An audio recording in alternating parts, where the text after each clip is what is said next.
warahmatullahi wabarakatuh. Selamat pagi, salam sejahtera bagi sekalian. Om Swastiastu.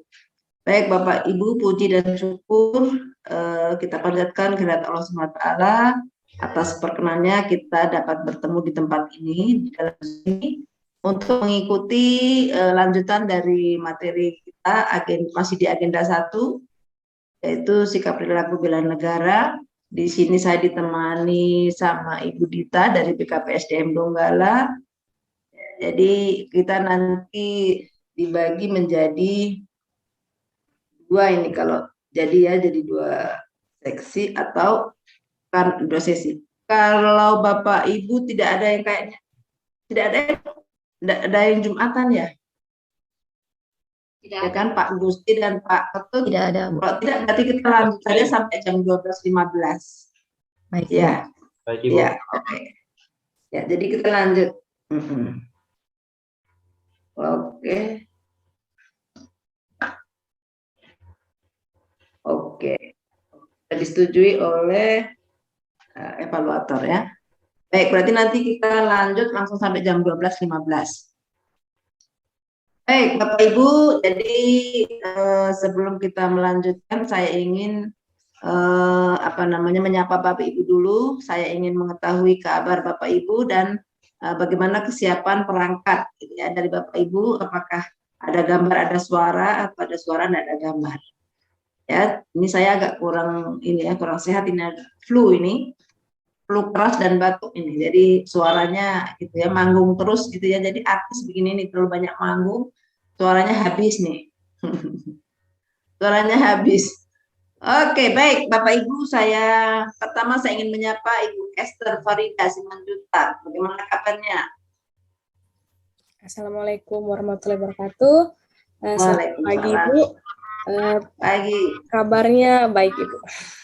Sehat ya? Sehat Ibu. Ya, tetap semangat. Oke, baik, terima kasih ya Esther Farida. Selanjutnya Pak Gusti Lana Arisudana. Assalamualaikum warahmatullahi wabarakatuh. Waalaikumsalam. Sejahtera kita semua. Ya, kabar saya baik Ibu. Baik ya, sehat-sehat Pak ya? Siap, sehat-sehat Ibu. Oke, baik. Saya punya jaringan kayaknya kurang bagus ini ya. Baik, selanjutnya Ibu Marlupi, Pak Bani.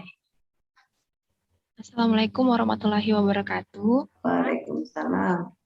Selamat Sehat-sehat Bu pagi. ya? Sehat. Pagi. Oke, sehat. Tetap semangat ya. Baru agenda 1 ini masih panjang perjalanan. Ya. Oke, selanjutnya Ibu Stefani Cindy. Assalamualaikum warahmatullahi wabarakatuh dan selamat pagi. Puji Tuhan Bu, kabarnya sehat. Baik. Sehat ya? Iya. Kayak penyanyi nih Bu Stefani, dengar dari suaranya. Baru ngomong saja enak didengar.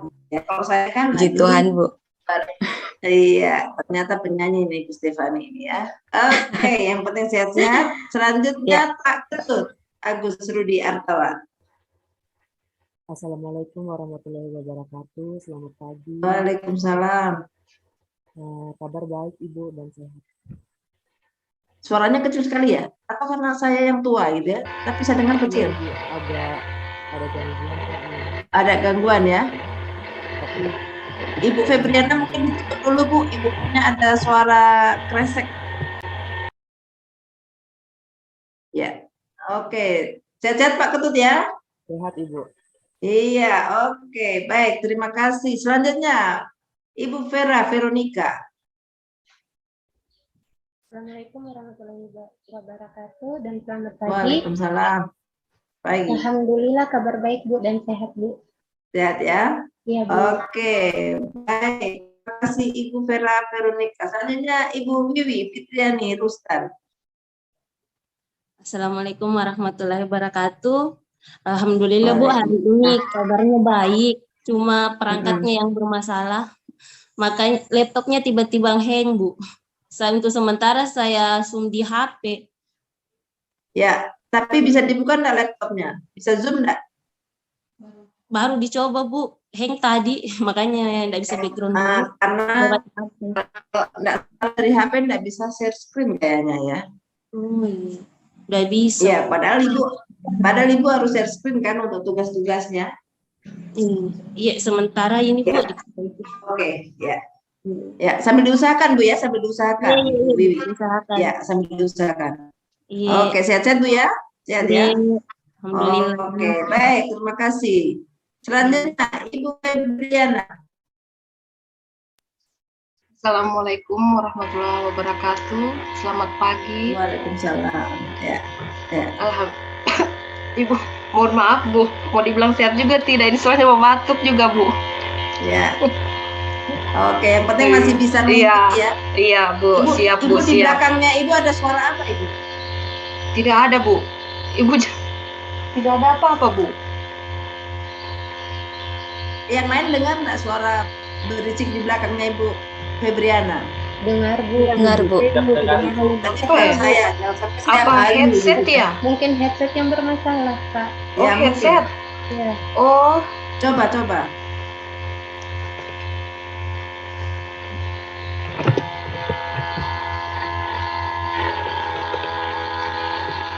Kayak suara gergaji gitu ya. tapi kayaknya sepi di sini Bu. Suara. Ya. Yang penting yang juga kan. Izin Bu Vivi, Ibu Febri coba di mute dulu untuk mengetes apakah memang suara itu dari Ibu Febri.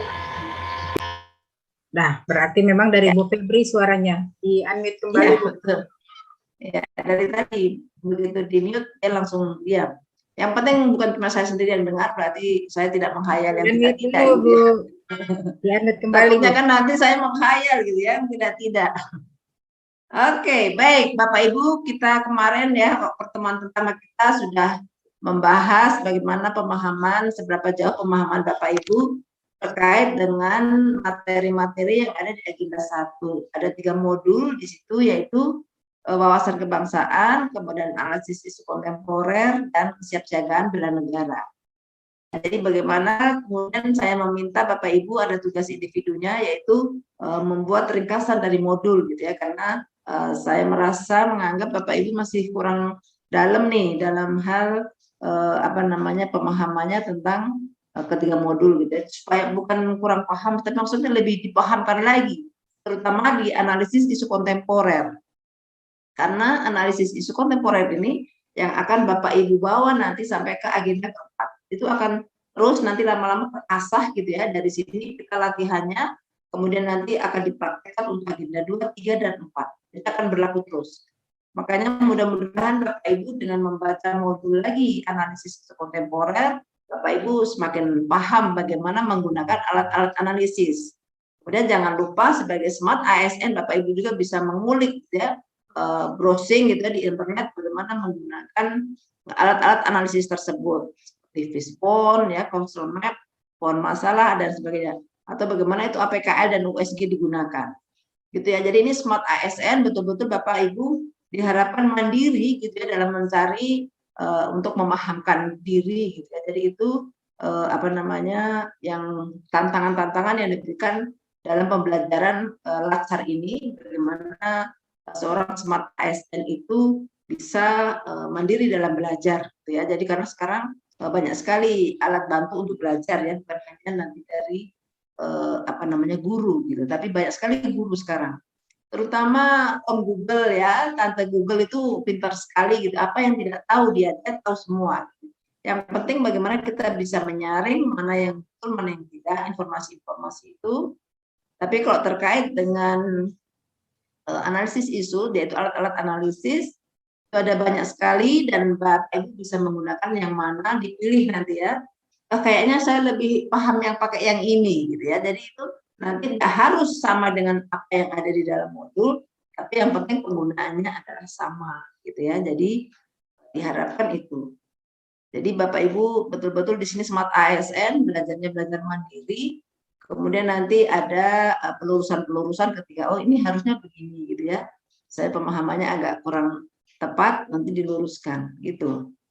Jadi kira-kira begitu. Jadi ada beberapa tugas yang saya berikan gitu ya, yang itu nanti akan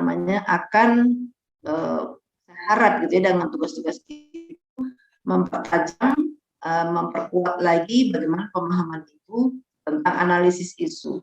Saya kayaknya lebih banyak tugas di analisis isu karena ya itu tadi, karena itu akan sangat bermanfaat nanti ketika Bapak Ibu masuk ke agenda 2, 3, dan 4. Ya, jadi di dalam Latsar ini kemampuan analisis Bapak Ibu ya, analisis kemudian mengadopsi, kemudian menerapkan itu dalam kegiatan sehari-hari itu sangat-sangat diharapkan gitu.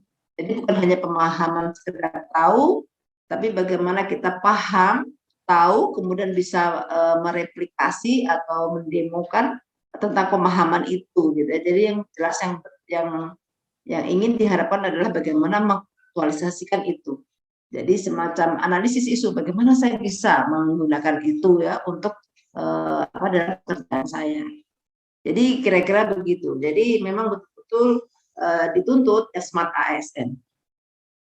Baik, itu pengantar saya untuk pertemuan pertama sekarang hari ini, pertemuan kedua. Nanti klasikal lagi, nanti kayaknya pengampu yang lain yang bertemu dengan Bapak Ibu. Kita ketemunya terakhir di sini.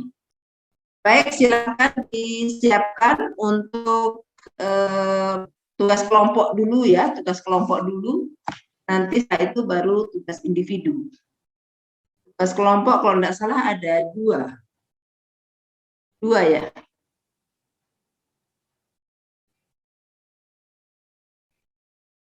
Halo? Ya, 2 Bu. 1 video, yang 1 analisis isu kontemporer. Iya. Oke. Siapa yang presentasi untuk kelompok 1 di tugas 1?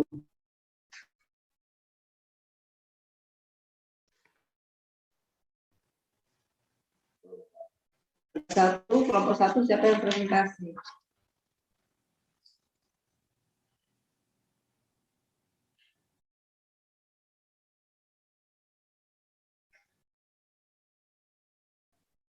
Siapa yang siap memegang materinya, videonya?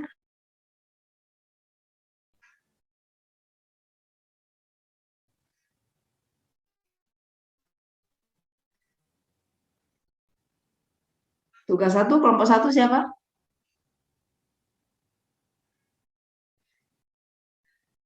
Kelompok 1 siapa semua?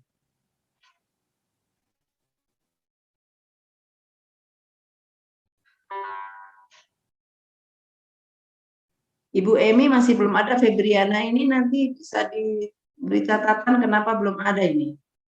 Siap Bu, saya tengok di rumah. Oh, ini baru masuk ini. Oh, bermasalah tadi ya.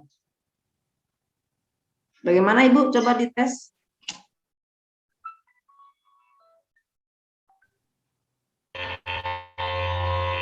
Masih ya. Masih. Ya, kayaknya tidak tahu apanya. Masih bunyi. Oke, silakan. Tugas 1. Kelompok 1 siapa?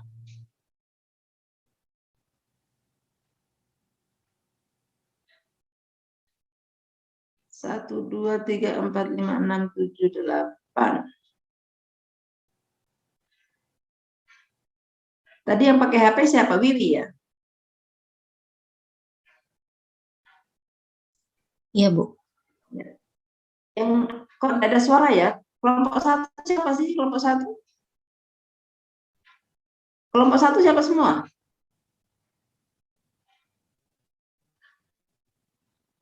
Kalau mau bicara dibuka dulu ya speakernya supaya saya dengar. Kelompok 1 siapa semua? Izin menjawab Bu, kelompok 1 Gusti Lanang, Marlupi, Ibu Esther dengan Ibu Kawiwi. Kelompok 1 kita 8 orang ya, sudah lengkap. Iya. Oke, kalau begitu kelompok 1 siapa yang akan presentasi nih? Pak Gusti, Bu Marlupi, siapa lagi?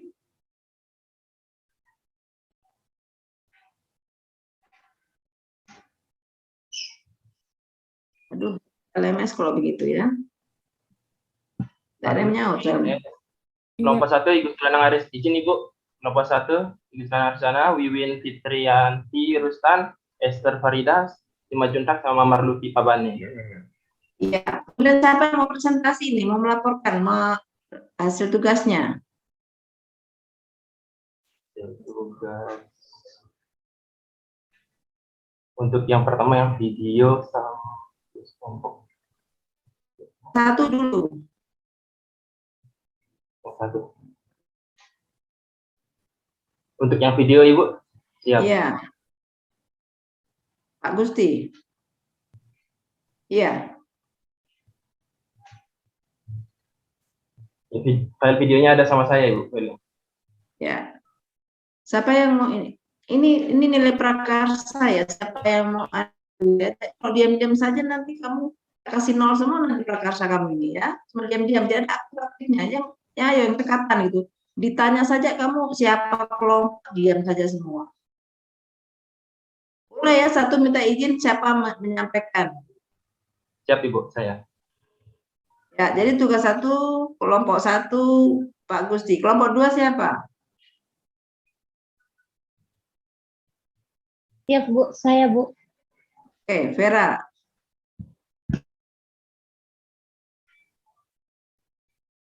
Kemudian ini saya daftar dulu siapa yang mau presentasi. Tugas 2, kelompok 1, siapa yang presentasi? Saya, Bu. Jangan itu saja yang presentasi gitu ya. Ibu Marlupi. Ya, Bu. Iya. Iya, Bu. Oke.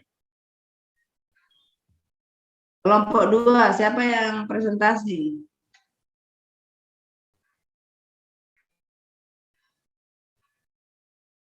Tugas 2, kelompok 2.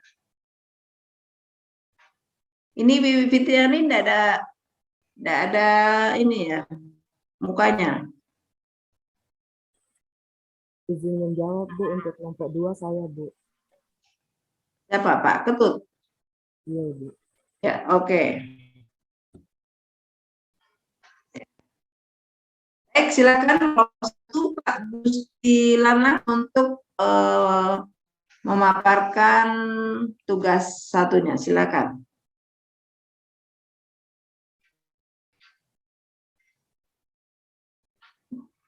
Siap Ibu. Untuk yang tugas 1 kelompok, yang video.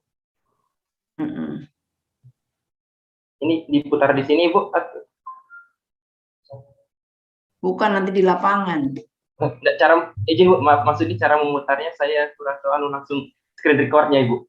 Ya, jadi Bapak buka filenya, file videonya, kemudian nanti share screen, baru kembali ke videonya.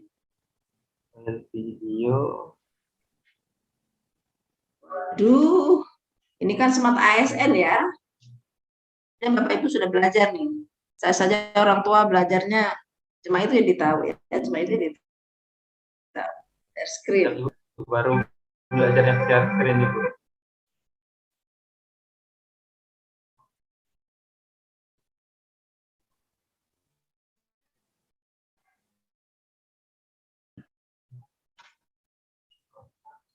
Yang lain sudah tahu belum caranya ini? Ibu Vera, Ibu Marlupi, dan Pak Ketut sudah tahu caranya share screen?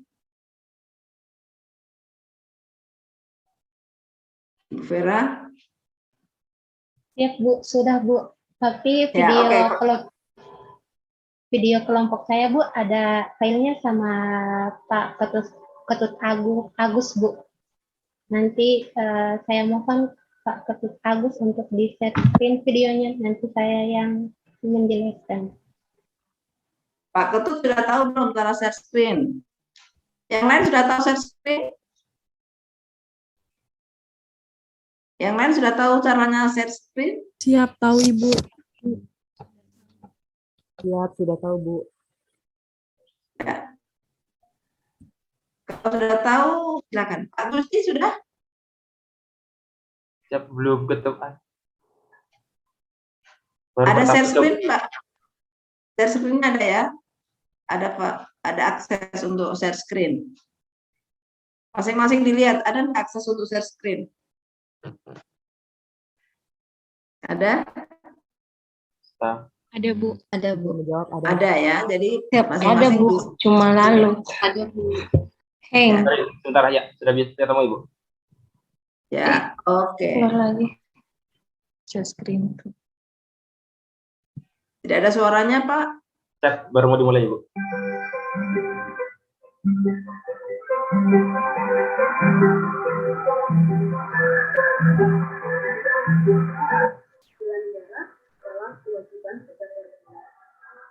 Bela negara kita harus lakukan dengan cara melalui peran kita untuk menjaga kelestarian alam, tidak membuang sampah sembarangan, mengurangi penggunaan plastik. Itu adalah bentuk tindakan kita untuk melakukan bela negara. Jika alam kita rusak, maka kesehatan kita akan berdampak dan akan berdampak juga terhadap ekosistem lainnya yang akan mengikuti hutan pasca itu. Ya, mari kita sama-sama untuk menjaga satu kesatuan bangsa ini. Jangan hanya menikmati alam. Mari kita jaga dan rawat alam. Itu merupakan wujud bela negara.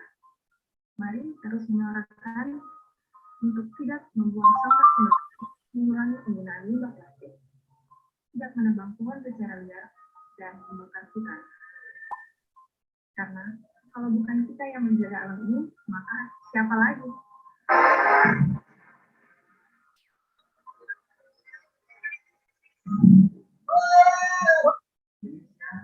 Banyak kebetulan dari Sabang sampai keindahan alam merupakan anugerah yang besar dan juga maka dari itu kita harus bersyukur pada dengan cara jaga merawat.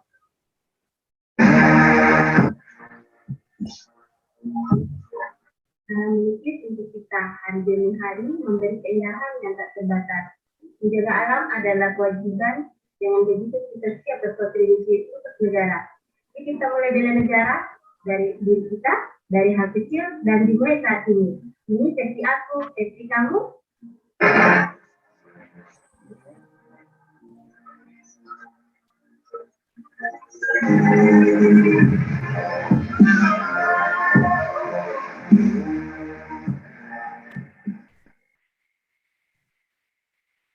Siap, Ibu. Itu videonya yang tadi, itu video menjelaskan tentang bela negara. Jadi kita bela negara itu bisa dilakukan dengan tidak hanya dengan angkat senjata ataupun dengan di medan peperangan, tapi kita bisa dengan terus menjaga kelestarian alam Indonesia dengan cara tidak membuang sampah sembarangan, tidak menebang hutan atau pembakaran hutan. Kita harus menjaga kelestarian alam dari Sabang sampai Merauke dan menjaga persatuan bangsa dari Sabang Merauke. Nah, semuanya terikat terhubung dalam satu kesatuan itu, karena kita bisa menjaganya bersama berarti kita telah melakukan bela negara.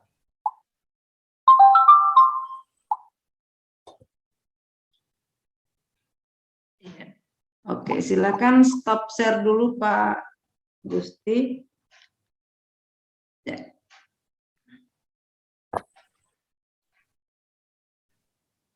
Stop share itu di atas. Di atas ada tulisan stop share. Oke. Baik, jadi sebenarnya yang saya minta adalah bagaimana Bapak Ibu memenggal video-video gitu ya, dari videonya ini, itu kayaknya bukan pemenggalan kayaknya, satu video ya. Itu 2 video dijadikan 1, Ibu. Ya? 2 video jadikan 1. 2 video? Iya. Harusnya 4 ya, harusnya 4. Masing-masing punya gitu ya, masing-masing punya. Misalnya yang satu menonjolkan segi kulinernya, satu budayanya, satu luas wilayahnya, satu misalnya alamnya gitu ya. Jadi itu kemudian itu dulu ditunjukkan, setelah itu baru satu-satu berbicara tentang bagaimana tekadnya untuk gitu ya. Jadi itu menutupnya adalah dengan masing-masing memberi satu motivasi diri atau memotivasi orang lain bagaimana itu membela negara gitu ya. Jadi motivasi untuk itu. Tapi ya cuma saya lihat, saya tidak tahu ya, kualitas suaranya kayaknya kurang bagus ya. Siap, Ibu. Iya. Editnya dari HP saya dan editnya data. Iya, oh iya. Pertama HP kipas di video saya, speaker HP saya tidak bagus untuk merekam suaranya, Ibu, jadi kecil suaranya. Ya, jadi itu, jadi nanti ke depan lebih bagus lagi. Mungkin baru pertama juga ini buatnya, tapi luar biasa sudah mampu menyelesaikan tugasnya. Nanti semakin lama semakin smart ya. Jadi, ya. Oke, kita berikan apresiasi dulu untuk kelompok 1 ya. Kemudian silakan kelompok 2. Ibu Vera. Ya. Bu Vera yang menyampaikan, Pak Ketut, Pak Ketut yang share screen.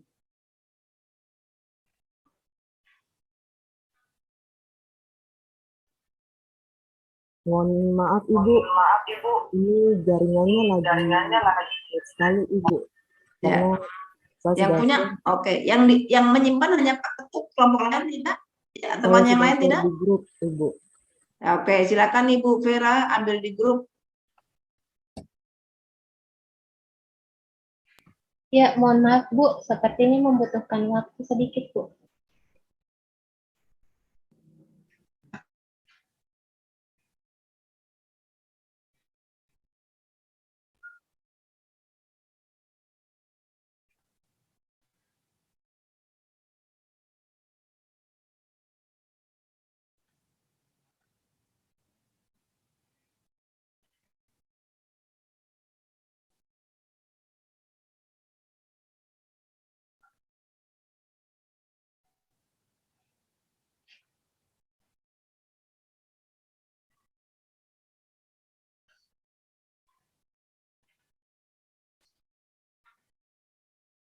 Disiapkan tugas ya, Ibu Marlupi tugas 1, tugas 2 untuk kelompok 1 Bu Marlupi dan Pak Ketut.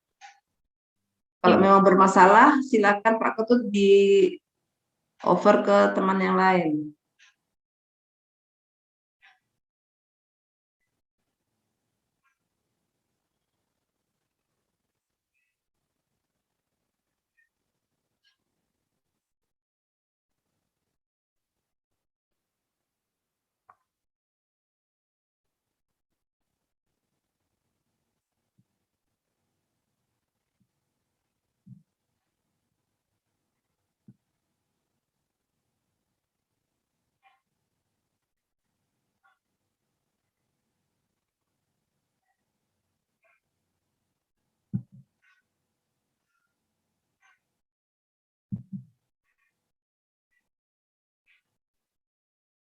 Mohon maaf Pak Ketut, nama filenya apa?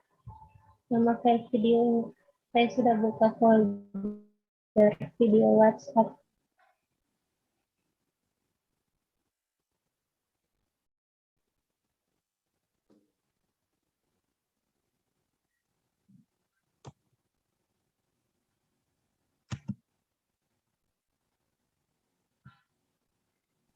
Atau tanggalnya, tanggal videonya.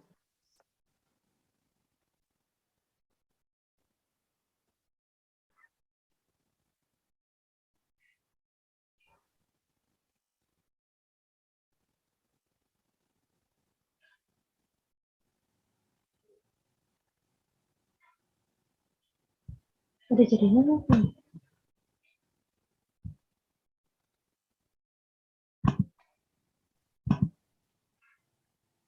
Ya, sudah muncul share screen-nya.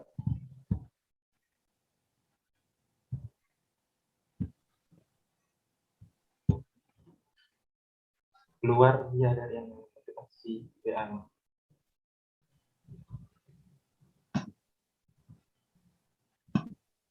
Di mana filenya? Sudah kelihatan di layar share screen-nya.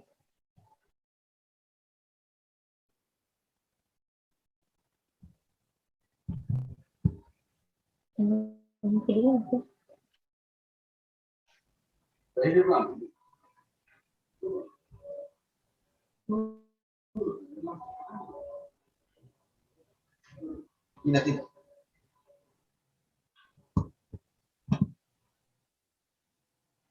Pak Ketut? Halo?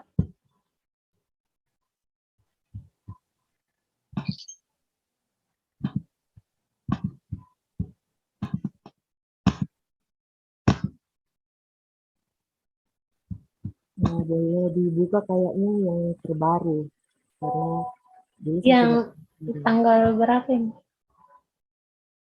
boleh diunduh kayaknya yang terbaru. Sudah saya buka filenya ini. Tanggal berapa videonya?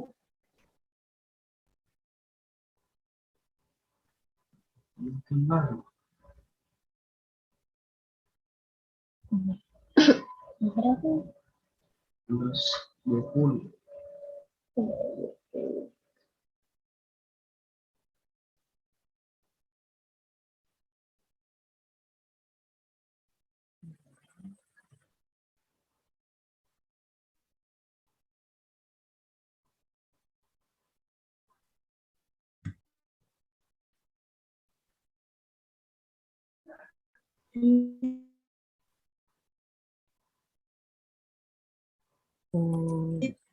Vera boleh kayaknya yang paling bawah, Ver.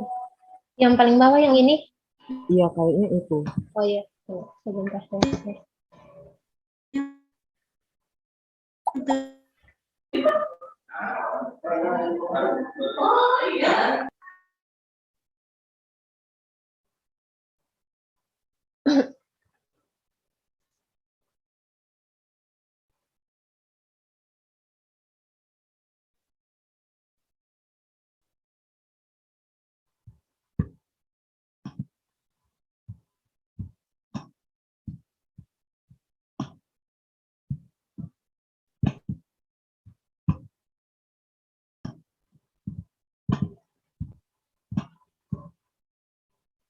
Ya.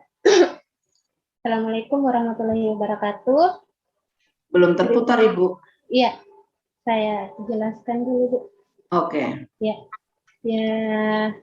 terima kasih atas kesempatan yang diberikan pada saya untuk memaparkan video kelompok. Di sini kami mencoba menggambarkan Indonesia, terutama di bagian keanekaragaman Indonesia seperti flora dan fauna, budaya Indonesia, dan keindahan alam Indonesia.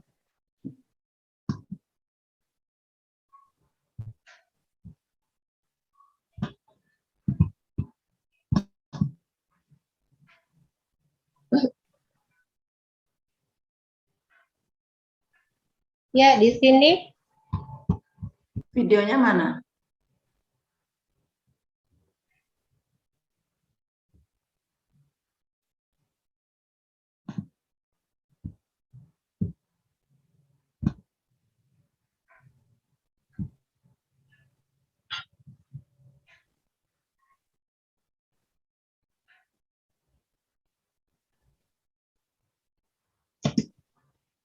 ya di sini di video ini sudah digambarkan keanekaragaman Indonesia terutama pada bagian flora dan fauna Indonesia.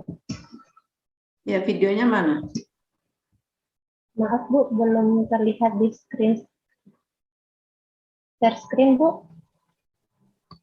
Kalau saya punya belum, nggak tahu yang lain bagaimana ya? Teman-teman lain?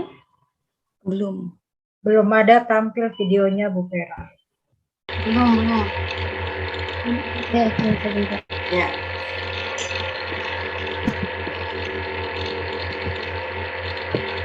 Ada suara cuma tidak ada Ibu Febri suaranya. Sudah Bu. Tutup dulu ini ya. Ya, sudah. Sudah. Oke, sudah. Suaranya mana? Suara videonya mana?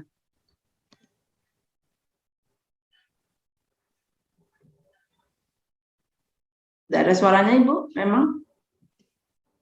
Ya. Tidak ada suaranya memang videonya? Ada suaranya, Bu. Mana? Teman-teman lain bagaimana? Suaranya kedengaran atau?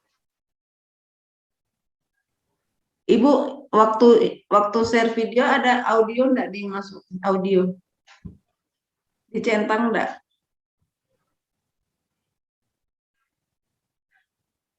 Coba stop share dulu baru. Ya. Baru waktu share screen ada kan mau video kan, ada audio di situ masuk. Share sound. Oh iya, Bu.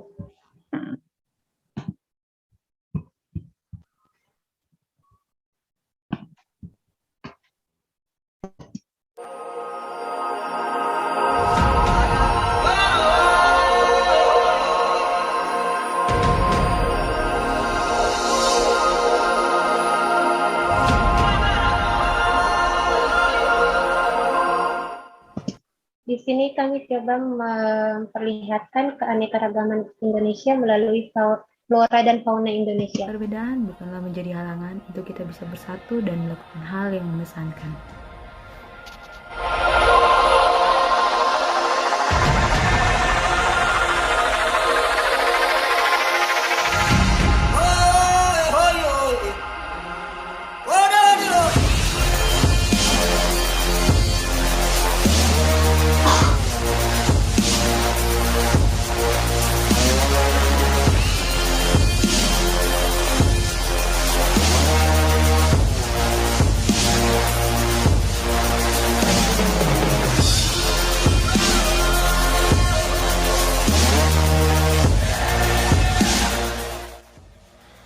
Indonesia adalah negara khatulistiwa, terbentang luas dari Sabang sampai Merauke, kaya akan tradisi budaya dari setiap suku bangsa. Maka dari itu, kekayaan bangsa ini patutlah kita jaga dan lestarikan bersama.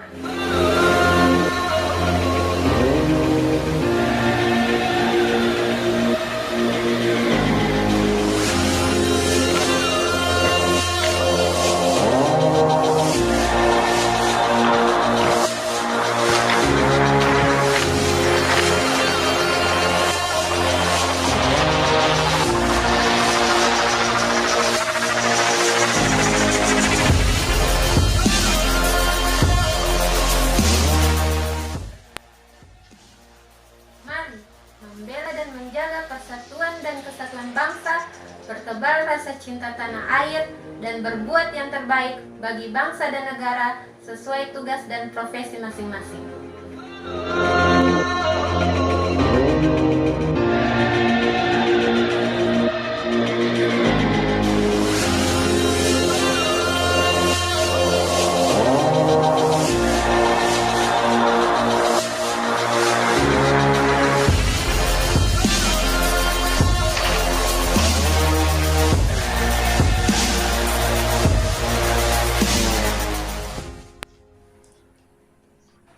Jika negara adalah rumah yang memberi kekayaan dan sumber daya untuk rakyatnya, jangan hanya dinikmati, mari kita jaga.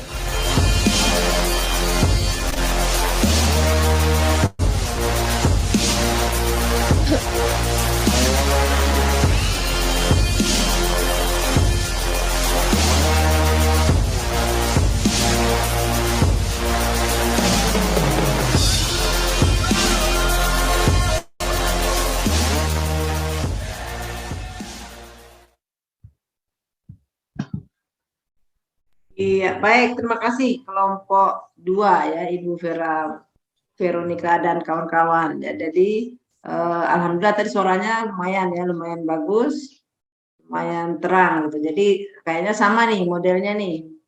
Kelompok 1 dan kelompok 2. Kalau kompak nih ya, kompak maksudnya kompaknya laporannya sama modelnya gitu ya. Berarti ada kerjasama yang bagus nih di dalam anggota kelompok ini. Ya, jadi kalau salah semua, kalau benar semua gitu kan. Jadi kayaknya tapi kerjasama tim itu adalah yang bagus, sehingga kalau ada apa-apa adalah tim gitu ya, tim bukan hanya satu orang. Jadi sekarang bukan zamannya lagi manusia paling kuat ya, tidak ada lagi zamannya Spider-Man atau siapa gitu. Yang ada adalah Avenger gitu kan, gabungan yang orang-orang yang hebat gitu.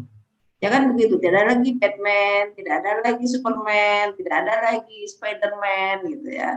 Yang ada adalah Avenger, gabungan gitu ya. Jadi orang-orang kuat itu bergabung karena kekuatan juga kejahatan juga semakin kuat. Jadi Bapak Ibu juga begitu. Jadi pelayanan publik itu semakin lama semakin tuntutannya semakin harus cepat, ya tepat, mudah, gitu, murah gitu. Jadi itu juga harus berkolaborasi antara beberapa OPD gitu ya, supaya pelayanan itu menjadi lebih bagus. Ini adalah salah satu bentuk bagaimana Bapak Ibu melakukan kerjasama gitu ya. Jadi tapi nanti tentu saja dibarengi dengan aturan-aturan yang berlaku, kemudian bagaimana itu mengemas suatu kerjasama menjadi sesuatu hal yang memang benar-benar bagus gitu ya. Lebih bagus dikerjakan ketika bersama-sama daripada sendiri gitu. Oke, baik. Karena di dalam kerjasama itu Bapak Ibu akan masing-masing mengeluarkan kemampuannya. Gitu. Jadi kemampuan terbaiknya apa? Yang satu kemampuan terbaik mengelola audio, yang satu mengelola videonya, kemudian yang satu bagaimana dia searching, menggabungkan itu menjadi suatu hal yang bagus, gitu ya. Jadi itu nanti dikemas menjadi sesuatu yang lebih bagus lagi. Dari yang bagus dikemas menjadi lebih bagus lagi. Gitu. Begitu di dalam bekerja. Masing-masing punya pemikiran, kemudian kita digabung menjadi sesuatu hal yang luar biasa. Oke, baik, ini merupakan salah satu bentuk latihan ya, dari bagaimana Bapak Ibu nanti ketika terjun tempat tugas itu harus ada juga kerjasama, kolaborasi, bagaimana untuk menghasilkan sesuatu ya yang lebih bagus. Baik, terima kasih, saya berikan apresiasinya. Mari kita berikan apresiasi untuk kelompok 2, jadi untuk semuanya. Baik, terima kasih. Jadi mudah-mudahan pemahaman tentang Indonesia itu bukan hanya menjadi pemahaman, tapi kemudian menjadi keprihatinan ketika itu menjadi banyak sekali ancaman, tantangan, hambatan, dan gangguan, kemudian bisa menimbulkan kita kewaspadaan dini, sehingga kita bisa men-scan keadaan-keadaan itu, kita bisa menganalisis apa yang harus kita lakukan. Ya, terutama adalah di tempat tugas kita masing-masing. Seperti saya sampaikan bagaimana itu ketika ada narkoba. Jadi yang di dalam dunia kesehatan, kayak kesehatan semua ini, itu bisa tahu nih, terutama itu ya, bagaimana, oh ini kayaknya ini mabuk obat ini, gitu ya. Ketika di Bapak Ibu lebih tahu lah gitu ya, bagaimana. Kemudian yang penyuluh kesehatan, bagaimana itu supaya warga negara pola hidup sehat. Bagaimana menjadi pintar kalau Anda sehat, gitu ya. Jadi itu karena kita akan mencerdaskan bangsa dengan melalui badan dan pikiran yang sehat. Baik, analisis untuk penyebabnya malah belum ada, langsung ke gagasan. Bagaimana bisa muncul gagasan ketika kita tidak tahu penyebabnya? Ingat itu ya, ingat. Ini nanti Bapak Ibu adalah tugasnya Bapak Ibu nanti dalam menganalisis untuk membuat aksi ya, rencana aktualisasi itu harus didasarkan dari isu atau masalah yang di dalam tugas dan pokok dan fungsinya Bapak Ibu, kemudian dicari dari berbagai permasalahan itu yang mana yang paling utama, yang urgen harus segera diselesaikan. Nah itu setelah dapat satu, itu dianalisis apa penyebabnya. Setelah tahu penyebabnya, baru kita tahu gagasan apa yang harus kita berikan untuk menyelesaikan itu. Ya, maaf, batu ini.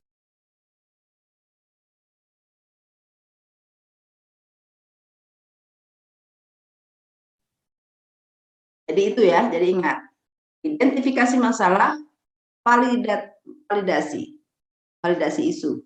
Setelah mendapat satu isu utama, kemudian dianalisis apa penyebabnya. Harus ini wajib nih ya, ingat ya, jangan sampai nanti di berikut siapa yang ngajar nih analisis isu, Ibu Vivi, enggak ada itu gitu. Ingat ya, nanti mereka konfirmasi ke saya, Ibu udah ajarkan ini gitu ya, urutannya gitu ya. Identifikasi isu, divalidasi. Ketika sudah mendapat satu isu utama, maka itu dianalisis penyebab. Ketika sudah dapat penyebab, kan tidak tahu penyebabnya apa. Kalau penyebabnya manusianya, berarti harus diapakan. Kalau penyebabnya adalah peralatannya harus apa. Kalau penyebabnya masyarakatnya harus apa. Itu kan harus diapakan di masyarakatnya. Gitu. Begitu kira-kira yang setelah dapat gagasan baru kayak yang mana yang mau saya lakukan nih, gagasan-gagasan nanti kita pakai misalnya tapisan gitu, yang mana yang harus kita lakukan untuk selama 1 bulan ini misalnya begitu. Jadi itu ya, jadi untuk yang tugas ini ringan nih, tugas tugas kelompok ini ringan gitu, karena saya cuma minta identifikasi masalah. Kemudian dipilih salah satu, tidak pakai alat, kemudian di dalam rembuk saja dalam diskusi itu, mana yang paling berbahaya dan mengancam kehidupan berbangsa dan bernegara. Tapi saya minta dianalisis penyebab. Setelah analisis penyebab, kemudian gagasannya apa, kemudian apa peran Bapak Ibu di situ sebagai ASN untuk kalau yang di kelompok 1 tadi, bagaimana supaya korupsi ini tidak semakin besar, supaya langsung habis ya, musnah ini korupsi di Indonesia. Itu kira-kira. Itu ya alur pikirnya di situ.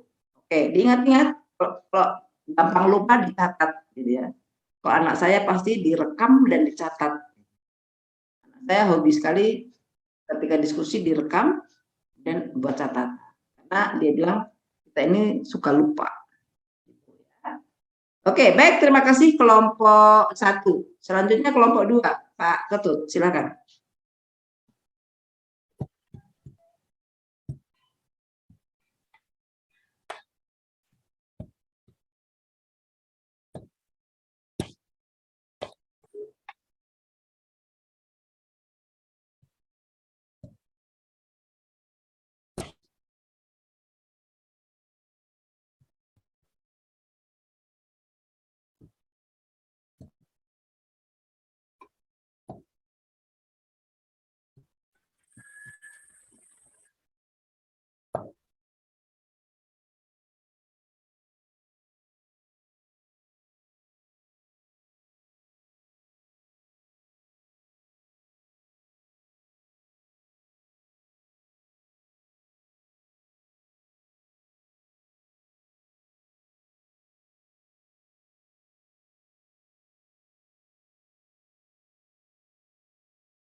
Assalamualaikum warahmatullahi wabarakatuh.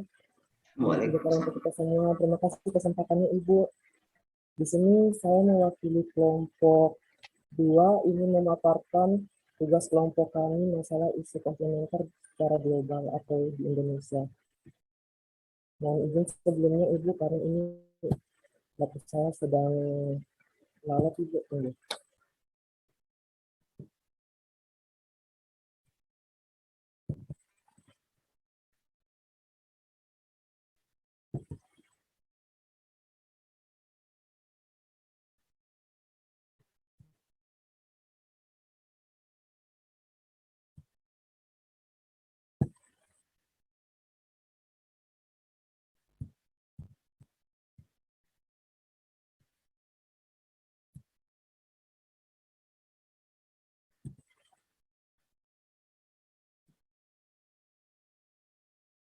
Baiklah, di sini saya akan memaparkan hasil tugas kelompok kami.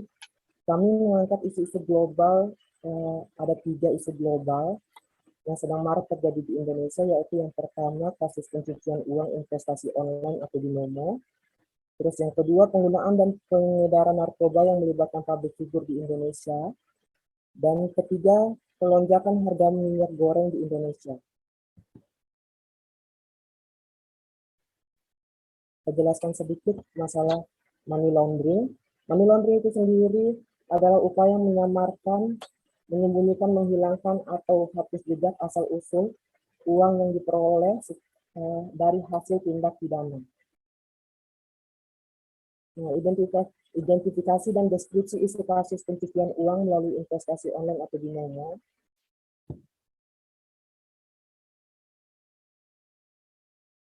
Pencucian uang memiliki tingkat kompleksitas yang tinggi dan dilakukan dengan menggunakan berbagai modus operandi untuk mencapai akhir yang diharapkan oleh pelaku.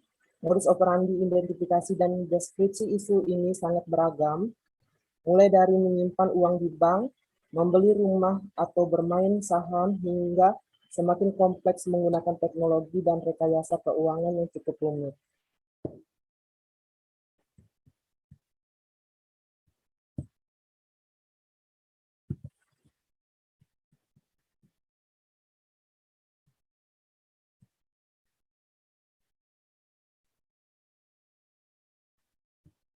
Sebagai contoh, kami dapat lihat dari kasus yang marak terjadi atau baru-baru hangat juga terjadi di Indonesia, yaitu kasus Indra Kents pada tanggal 5 April tahun 2022 karena terlibat dalam kasus pencucian uang berjenis binomo atau Bitcoin. Penyidik melakukan penahanan terhadap tersangka Fakar Suhartami Pratama alias Fakaris sebagaimana surat perintah penahanan nomor terlampir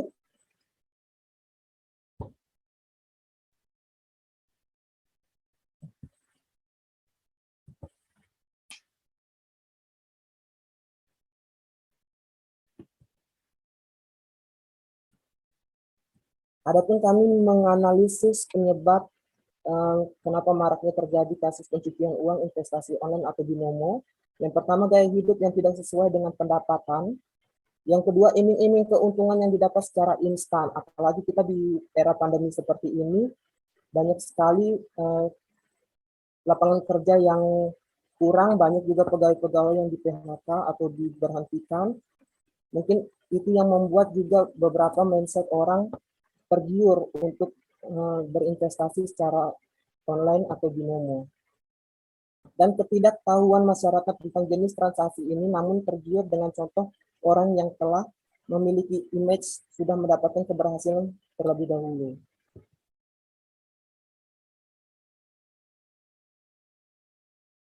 Adapun rekomendasi upaya untuk pencegahan dan antisipasi menghadapi isu global money laundering yang dapat kami jabarkan yaitu meningkatkan proteksi diri dengan memahami lebih mempelajari tentang pencegahan money laundering, taat dalam pelaporan pajak, selalu bersyukur dengan apa yang kita miliki dan bertakwa kepada Tuhan Yang Maha Esa, melaporkan ke pihak berwajib jika ada tindakan yang terindikasi money laundering seperti contoh memperoleh transfer dana yang kita tidak ketahui asalnya. Yang terakhir, ikut serta dalam mengedukasi masyarakat tentang pencegahan money laundering. Adapun peran ASN dalam menghadapi isu money laundering, yaitu ada 4, ikut serta dalam memberikan edukasi bagi masyarakat tentang bahayanya investasi online. Yang kedua, tidak ikut serta dalam investasi online yang tidak jelas asal dana dan untung rugi investasi. Yang ketiga, taat pada peraturan perundang-undangan seperti taat dalam pelaporan pajak dan penghasilan. Yang terakhir, sebagai pengawas dan dalam bermedia sosial, dengan tidak ikut menyebarkan informasi terkait informasi yang berindikasi money laundering. Sekian dari pemaparan saya, Ibu, mewakili kelompok 2, saya tutup. Oke, baik, terima kasih Pak Ketut ya. Jadi ini seperti yang saya harapkan, jadi ada identifikasi, kemudian dipilih satu ya, dipilih satu yang menurut kelompok adalah yang paling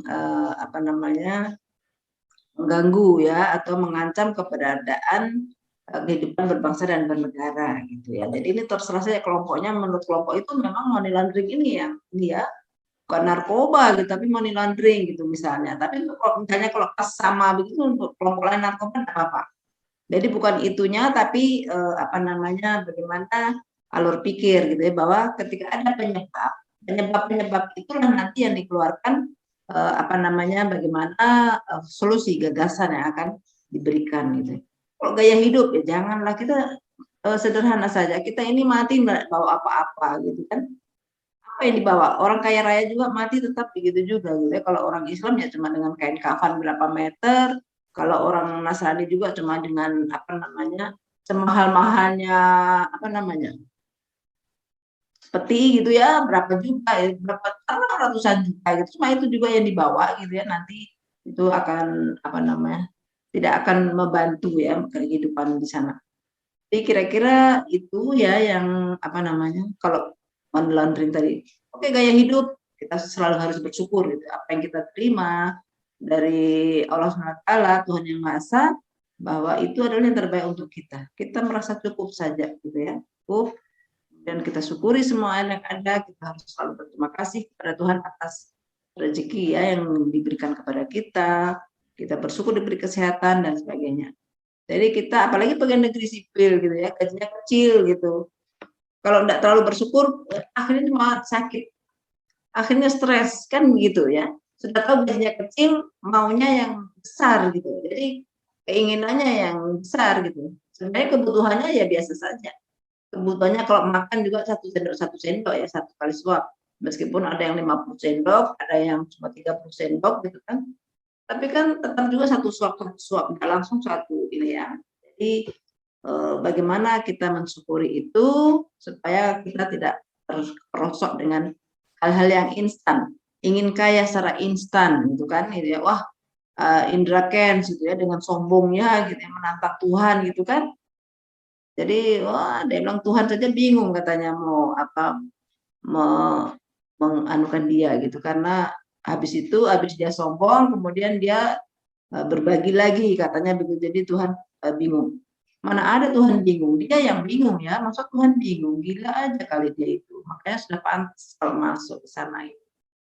Sombongnya sudah melebihi langit gitu. Jadi sudah pantas gitu ya. Jadi ini apa namanya, pengamatan yang baik dari kelompok 1, 2. Mudah-mudahan itu apa namanya, bukan hanya menjadi penyelesaian tugas dari apa yang saya berikan, tapi bisa Bapak Ibu resapi gitu ya, bahwa itu jangan ikut seperti Indra Kents dan kawan-kawan, kemudian jangan juga yang satu lagi korupsi tadi ya. Jadi mudah-mudahan pegawai jangan melakukan itu gitu ya, dengan cara apa ya Bapak Ibu masing-masing sudah tahu bagaimana tadi ya, sebenarnya bagaimana kita meningkatkan kualitas keimanan kita. Kita harus tahu nih tujuan kita ini apa gitu ya. Jadi kemudian ada nilai bela negara. Kan, jadi rela berkorban. Jadi tidak semata-mata ketika bekerja kita kalau tidak ada uangnya nggak mau kerja. Itu pekerjaan namanya pekerjaan kuli gitu ya, mental kuli. Tahu kuli itu nanti kalau mau angkat ini berapa gitu kan. Ada angkat dibayar baru dia mau kerjakan begitu. Angkat satu barang ini berapa? Misalnya 5.000 gitu atau 10.000. Kita tahu 5.000 dan nggak mau berarti nggak kerja dia. Sama seperti Bapak Ibu, kalau Bapak Ibu juga diberikan 3 tugas, ada uangnya tidak, itu berarti mentalnya mental kuli.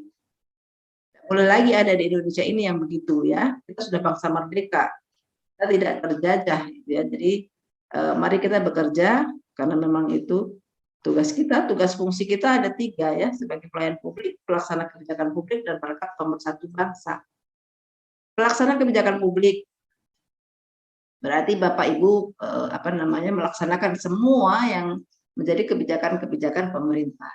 Laksanakan semua tugas yang diberikan oleh pimpinan selama itu tidak melanggar peraturan perundang-undangan yang berlaku. Gitu ya, semua tugas pimpinan harus dilaksanakan selama tidak melanggar peraturan perundang-undangan. Kalau melanggar berarti tidak wajib kita lakukan, gitu ya. Jadi itu namanya loyalitas. Jadi mari kita berbuat, minimal paling sedikit kita ingat bahwa kita bisa begini, kita bisa sekarang duduk santai-santai begini ini karena Indonesia merdeka. Kalau masih perang mungkin kita ada di gunung ya, ada di gunung atau di gua-gua gitu kan. Nggak bisa kita jalan-jalan di pinggir jalan cari makanan, atau tidak kalau lagi males gitu ya, cuma ketik-ketik tombol GoFood datang ke rumah gitu. Karena kita sudah merdeka ya, jadi makanya kita bisa datang ke kantor, bisa kerja beraktivitas biasa, tidak dengan apa namanya, perasaan takut gitu, karena tidak ada suara-suara apa namanya, bom atau tembakan gitu. Jadi itu juga yang harus kita syukuri, sehingga kita bekerja minimal ada rasa sedikit untuk bagaimana itu rasa bela negara. Jadi ketika ada tugas jangan pikirkan ada uangnya atau tidak, tapi bagaimana kita melaksanakan itu dengan sebaik-baiknya. Itu ya. Jadi misalnya dari Ibu Esther yang dari Palu kemudian pergi ke Sabang. Sabang atau di mana Ibu Esther? Iya Ibu, di Sabang Ibu. Ya, jadi Ibu Esther dari Palu ke Sabang gitu ya. Jadi jauh gitu, jauh meninggalkan rumah gitu, tapi karena ada rasa pengabdian, insya Allah apa namanya, betah di sana. Karena dengan tekad akan apa, saya ingin membuat masyarakat di Sabang itu memiliki pola hidup yang sehat gitu. Jadi bagaimana lingkungannya sehat, sehingga ketika sehat kita berpikir juga dengan sehat, waras gitu ya. Yang anak-anak nanti bisa semakin cerdas, orang-orang tua juga jadi bagaimana gitu ya, Ibu yang tahu gitu. Jadi ada sikap itu jangan sampai. Jadi mudah-mudahan Sabang sana menjadi semakin sehat, semakin bagus. Kalau semua orang berpikiran begitu makan maju. Tapi kalau dari awal sudah Bapak Ibu mengeluh apa namanya itu jauh, gaji kecil, keluar aja di PNS, jadi pengusaha gitu supaya cepat kaya banyak uang. Jadi kalau PNS jiwa pengabdian itu yang utama di sini. Dan ketika Bapak Ibu bekerja itu dengan ikhlas, gitu ya, ikhlas yang utama gitu. Insya Allah itu balasannya ada saja, gitu ya. Hidup kita tenang. Mungkin secara materi PNS itu kurang, gitu ya. Tapi secara tenang hidup itu saya rasa cukuplah gaji PNS itu untuk kehidupan kita yang apa namanya ya minimal karena memang gaji kita kecil, gitu ya. Kalau kita tidak neko-neko, insya Allah aman-aman saja hidup kita. Saya kira begitu ya. Jadi supaya Bapak Ibu tidak stres, maka Bapak Ibu melaksanakan tugas harus ikhlas. Dan dari awal, dari sekarang ini Bapak Ibu tahu bahwa gaji PNS itu kecil, tuntutannya besar. Ya, apalagi kalau misalnya ada yang tugasnya di jauh yang fasilitasnya kurang gitu ya. Jadi jangan mengeluh dengan fasilitas yang kurang, tapi harus berpikir secara cerdas, smart ASN, bagaimana dengan apa namanya fasilitas yang sedikit itu, tapi Bapak Ibu bisa melakukan pekerjaan itu dengan baik gitu ya. Jadi harus cerdas di sini, betul-betul smart ASN. Bagaimana ada listrik, bagaimana ada wifi gitu ya. Jadi bukan itu, tapi bagaimana ini dengan situasi yang begini, tapi pekerjaan saya bisa terlaksana dengan baik, tujuannya bisa tercapai dan memberi dampak kepada masyarakat gitu kan. Itu yang penting gitu ya. Oke, baik. Terima kasih untuk tugas kelompok berarti sudah selesai ya. Oke, kemudian sekarang tugas individu. Jadi saya yang penting adalah bagaimana Bapak Ibu mind map nanti itu adalah pemahaman Bapak Ibu, mudah-mudahan itu bisa nanti dipakai. Nanti kalau ada waktu itu kita bahas. Tapi yang saya ingin adalah tugas individu yang analisis isu ya, analisis isu instansi.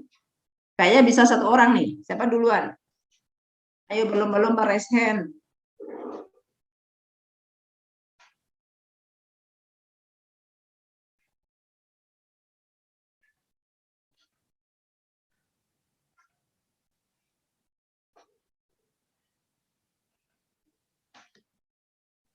Mana nih yang raise hand? Oke, Stefani. Ya, baik, Bu.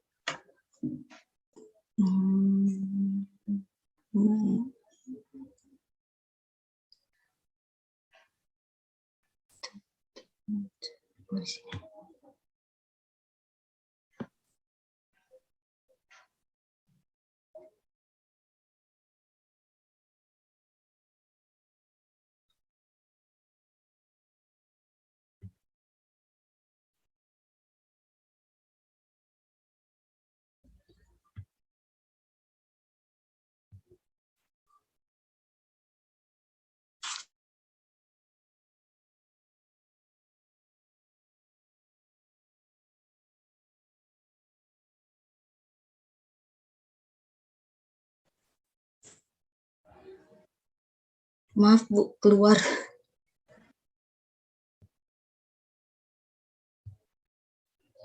Iya.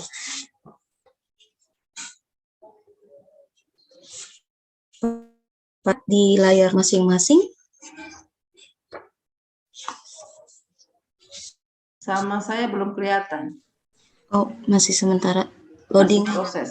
Iya, Bu.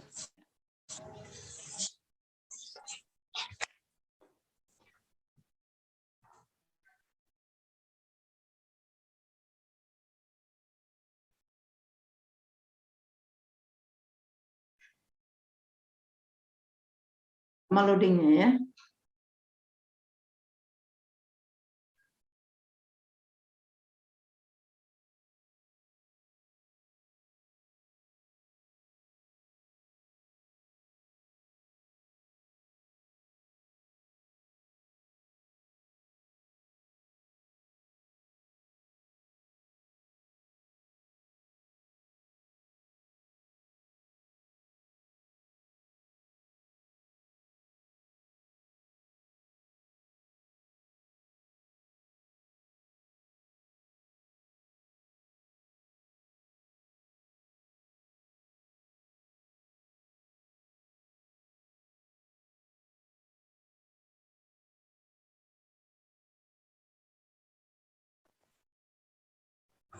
Maaf Bu, tiba-tiba keluar Bu.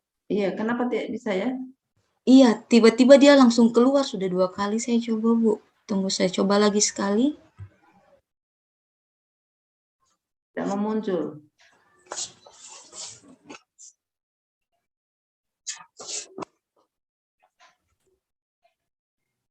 Di layarnya Ibu muncul enggak? Muncul Bu, muncul. Tapi sementara loading Bu. Iya, sama. Ini sebentar loading juga.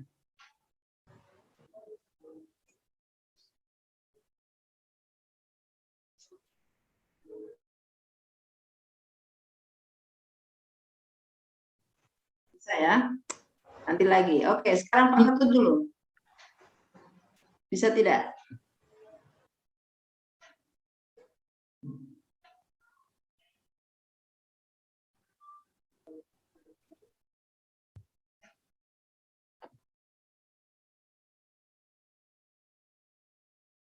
Ya, silakan.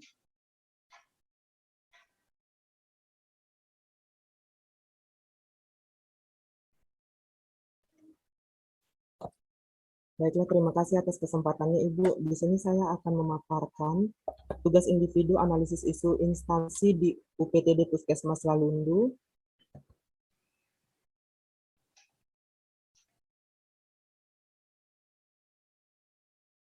Yang pertama, adapun saya dapatkan identifikasi isu di UPTD Puskesmas Lalundu, yaitu yang pertama, kurangnya pemahaman masyarakat tentang pencegahan dan pengobatan penyakit TB atau tuberkulosis.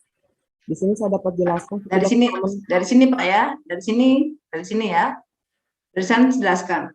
Jadi isunya cuma sampai di kurangnya pemahaman masyarakat tentang pencegahan dan pengobatan penyakit TB. Stop. Tidak ada lagi penjelasan. Itu isu ya, itu isu. Baik, Ibu. Oke, ya lanjutkan. Izin melanjutkan Ibu.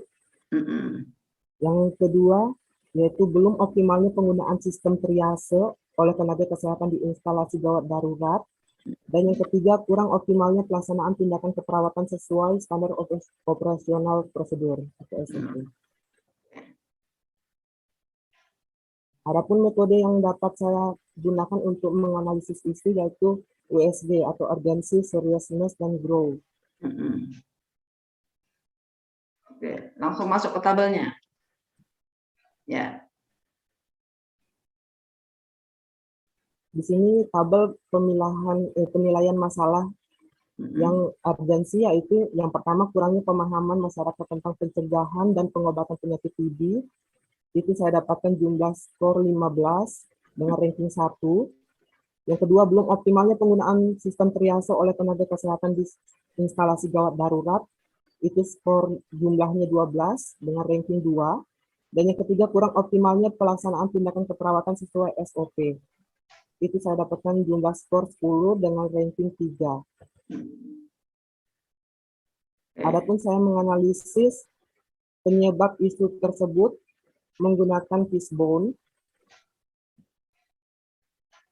dengan 4S, yaitu sistem, supplier, skill, dengan surrounding. Dari sistem sendiri yang menyebabkan itu stigma masyarakat tentang TB, tingkat pendidikan masyarakat yang masih rendah. Dari surrounding sendiri atau lingkungan, kurang pemahaman tentang TB, lingkungan banyak masih perokok aktif. Dari supplier sendiri, kurangnya semangat tenaga kesehatan yang melakukan edukasi. Dari skill itu kurangnya keterampilan dan dalam memberikan health education dari tenaga kesehatan itu sendiri. Ya. Oke.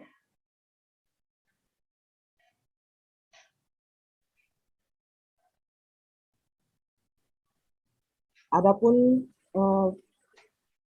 ini apa ini? Sebab akibat yang terjadi jika isu tersebut tetap dibiarkan, yaitu semakin bertambahnya suspek penderita TB yang tidak melakukan pengobatan dan melaporkan hasil pengobatan kembali. Yang kedua, yaitu melemahnya dari belum optimalnya penggunaan sistem triase oleh tenaga kesehatan di instalasi gawat darurat, yaitu melemahnya sistem pemilahan pasien dari yang gawat darurat dan tidak gawat darurat. Yang ketiga, kurang optimalnya pelaksanaan tindakan keperawatan sesuai SOP. Jika dibiarkan itu akan berakibat kepuasan pasien terhadap pelayanan puskesmas yang menurun. pengawasan masyarakat ya terhadap pelayanan puskesmas. Jadi kalau dari sini Pak, yang sebenarnya kalau dampak itu cuma yang satu isu ya, yang harus didampaknya satu isu. Oke, pemecahan masalah. Saya lanjutkan Ibu, izin lanjutkan. Alternatif pemecahan masalah untuk kurangi pemahaman masyarakat tentang pencegahan dan pengobatan penyakit TB yang dapat saya jabarkan yaitu melibatkan tokoh masyarakat dalam melakukan health education. Kenapa ini saya jadikan alternatif pemecahan? Karena di sana masih banyak masyarakat yang di pedalaman yang kurang pemahaman atau dia lebih banyak berinteraksi dengan orang-orang yang di sekitarnya saja. Yang kedua, melakukan pendekatan dengan keluarga penderita atau suspek TB agar dapat membantu dalam melakukan pendekatan kepada pasien, juga sebagai pengawas minum obat pasien dan menciptakan lingkungan rumah sehat seperti pencahayaan maksimal, ventilasi yang baik, dan tidak membiarkan ruangan yang lembab. Yang ketiga, melakukan health education dengan menggunakan media yang mudah dipahami masyarakat seperti leaflet. Oke, itu ya alternatif pemecahan ya. Oke, baik Pak. Bapak lihat ke atas dulu. Di Fishbone. Fishbone atau apa tadi? Fishbone ya? Ya, Ibu. Ya. Oke. Yang mana yang Bapak menggunakan tokoh masyarakat?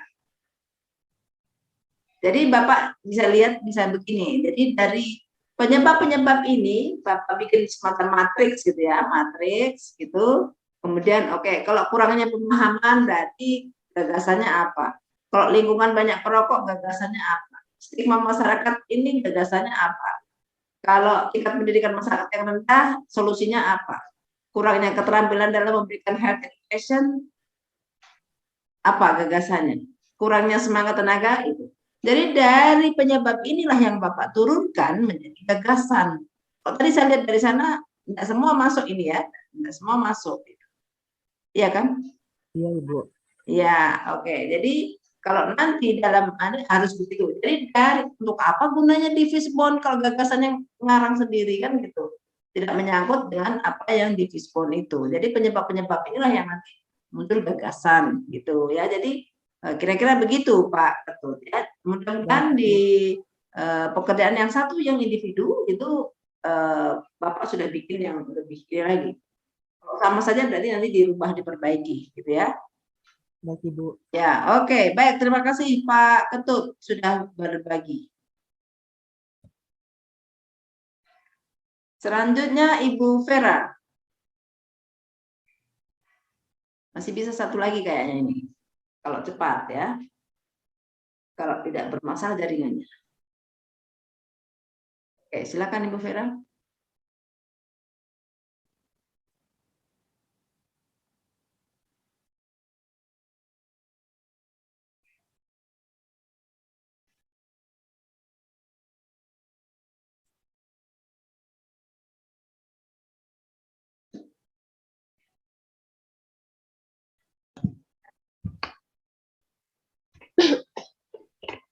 Ya, terima kasih atas kesempatan yang diberikan pada saya.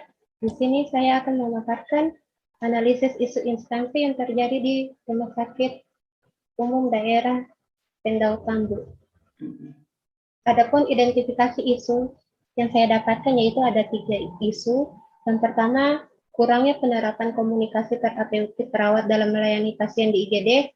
Yang kedua, belum optimalnya sistem triase oleh tenaga kesehatan di IGD. Dan yang ketiga, ketidakpatuhan pasien hipertensi dalam minum obat. Prioritas utama yang saya angkat dari identifikasi isu tadi yaitu ketidakpatuhan pasien hipertensi dalam minum obat. Di sini saya akan coba jelaskan sedikit mengenai isu prioritas saya. Ketidakpatuhan merupakan suatu sikap di mana pasien tidak disiplin atau tidak maksimal dalam melaksanakan pengobatan. Hal ini merupakan masalah yang serius dan seringkali terjadi pada pasien dengan penyakit kronik.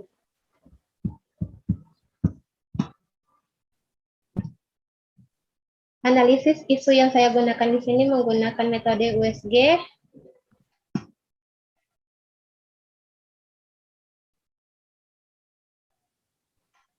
Di mana ketidakpatuhan pasien hipertensi dalam minum obat memperoleh peringkat yang 1 dengan jumlah 12.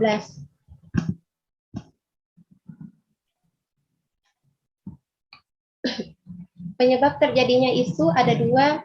Yang pertama dari faktor pasien, seperti kurangnya pengetahuan pasien terhadap penyakit yang dideritanya, tingkat pendidikan yang rendah sehingga pasien tidak memahami betul tentang penyakitnya.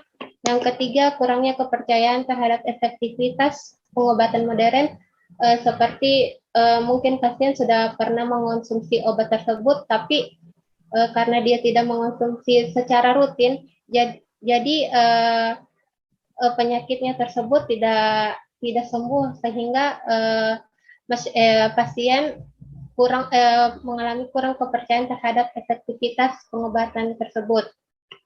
Yang keempat, pengalaman atau ketakutan akan efek samping obat, seperti misalnya pada penggunaan obat-obatan diuretik untuk menurunkan tekanan darah tinggi, pasien merasa terganggu dengan efek samping obat yang menyebabkan pasien sering buang air kecil. Yang kelima, faktor lupa. Yang keenam, kondisi sosial ekonomi. Mungkin pasien tersebut tidak mampu untuk membeli obat tersebut karena harganya tidak terjangkau. Yang ketujuh, faktor lain seperti takut mengalami ketergantungan obat. Yang kedelapan, kurangnya kesadaran untuk melakukan modifikasi gaya hidup. Faktor yang kedua adalah faktor tenaga kesehatan. Di sini seperti kurangnya komunikasi dua arah antara pasien dan tenaga kesehatan, mungkin kurang komunikasi terapeutiknya.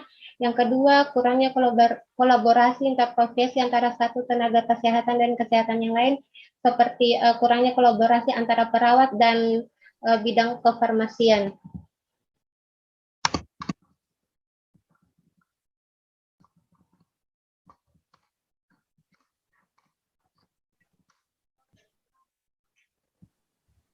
Di sini saya menggunakan metode Fishbone untuk menganalisis penyebab ISU.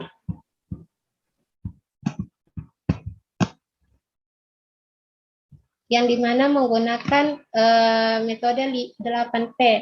Yang pertama, price itu ada di kondisi sosial ekonomi, people ada seperti kurangnya pengetahuan, tingkat pendidikan yang rendah, kurang kepercayaan, faktor lupa, dan di poin proses ada 4, kurangnya kolaborasi interprofesi, kurang komunikasi dua arah, takut ketergantungan obat, dan pengalaman. Dampak yang terjadi jika isu tidak segera diselesaikan yaitu angka kepatuhan yang rendah terbukti menimbulkan masalah seperti peningkatan angka penyakit kronis beserta komplikasinya, penurunan kualitas hidup pasien, biaya pengobatannya membengkak dan tidak efisien, bahkan peningkatan angka moralitas atau kematian. Penyelesaian isunya yaitu mengatasi ketidakpatuhan pasien antara lain menjaga komitmen pengobatan, adanya dukungan keluarga, pendekatan peer edukator atau teman sebaya, dan penggunaan alat bantu demi peningkatan kepatuhan obat. Di sini juga penyelesaian isunya bisa dihadirkan PMO, pengawas minum obat seperti teman, keluarga, atau orang terdekat. Terima kasih, demikian pemaparan isu. Oke. Bawa ke atas dulu, bawa ke atas. Bawa ke atas. Penetapan isu. Ya, penetapan isu. Oke, ini ya. Jadi yang mendapat poin 1 adalah yang nomor 3. USG ya. Kenapa kalau memang dia nomor 1, kenapa tidak 5? Cuma 4. Tidak penting nih, kurang penting berarti ya, kurang. Ya, taruh angka itu jangan takut. Kalau memang situasinya 5 ya 5 gitu ya. Jangan cuma karena mau cari nilai 1, akhirnya cuma ngarang dikurangi 1 nih supaya dia yang ranking 1 gitu ya. Jadi ketidakpatuhan pasien hipertensi dalam minum obat misalnya. Kemudian belum optimalnya sistem triase. Sistem triase itu kan yang gawat darurat duluan gitu ya, itu ya. Iya Bu, yang warna merah kuning hijau Bu. Ya, jadi itu kan yang gawat darurat, berarti dia meskipun datang belakangan dia diperiksa duluan kan gitu ya? Iya Bu. Meskipun datang pertama kali, tapi kalau cuma seperti saya misalnya batuk-batuk ya boleh nanti gitu kan karena tidak harus langsung gitu ya. Itu triase. Kemudian ini komunikasi terapeutik. Oke, berarti menurut Ibu yang utama adalah ketidakpatuhan pasien berobat ya, apa?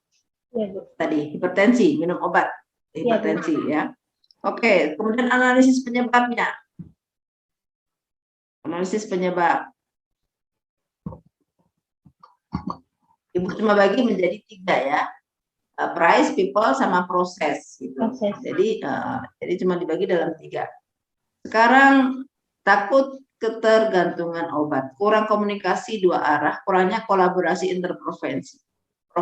Hanya itu dari dari pihak pihak puskesmas ya dalam sendiri. Hanya itu kah gitu ya. Kurang komunikasi 2 arah itu antara siapa dengan siapa? Antara perawat dan pasien. Pasien, Bu. Berarti perawatnya ngomong sendiri, pasien ngomong sendiri. Mungkin Bu, perawatnya yang acuh, Bu. Ya, acuh ya. Oke. Iya, tidak menjelaskan bagaimana pemberian obat. Harus tiap ya rutin gitu ya. Oke, kurangnya kolaborasi interprofesi itu maksudnya apa? Kurangnya kolaborasi seperti antara perawat dan bidang kefarmasian, Bu. Bahwa seperti misalkan obat hipertensi harus diminum pada saat kapan, terus bagaimana farmakokinetiknya obat tersebut, Bu. Ya, oke. Kemudian Ibu punya gagasan apa? Kenapa tidak memasukkan ini semua?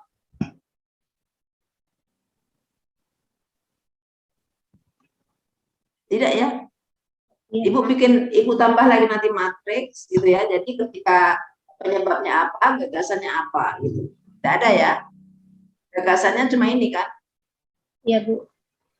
Jadi dibuat dulu rancangan gagasan-gagasan yang akan dibuat itu. Nanti kalau memang gagasan-gagasan itu tidak bisa dilakukan semua pada saat 1 bulan, misalnya ini jadi aksi rancangan aktualisasi, maka nanti akan ditapis gitu, yang mana yang akan dilakukan selama 1 bulan, gitu kan? Yang mana bisa, yang lain menjadi rencana tindak lanjut. Ketika Bapak Ibu sudah mematriks itu, membuat peta apa yang akan dilakukan, maka enak nanti apa RTL-nya, rencana tindak lanjutnya apa. Kira-kira begitu ya. Jadi kalau bisa paling tidak ini ya, jangan cuma price, people, proses, apalagi masih ada itu ya. Ada lingkungan apa? Lingkungan di apa? Tidak ada lingkungan ya, price saja. Iya, Bu. Cuma harga. Oke. Terima kasih Ibu Vera ya, silakan nanti lebih diperbaiki lagi, jadi breakdown dari penyebab ke gagasan itu ya. Oke, baik. Terima kasih, silakan di stop share. Selanjutnya Ibu Esther. Tinggal 7 menit nih, mudah-mudahan masih bisa. Bapak Ibu mau share screen.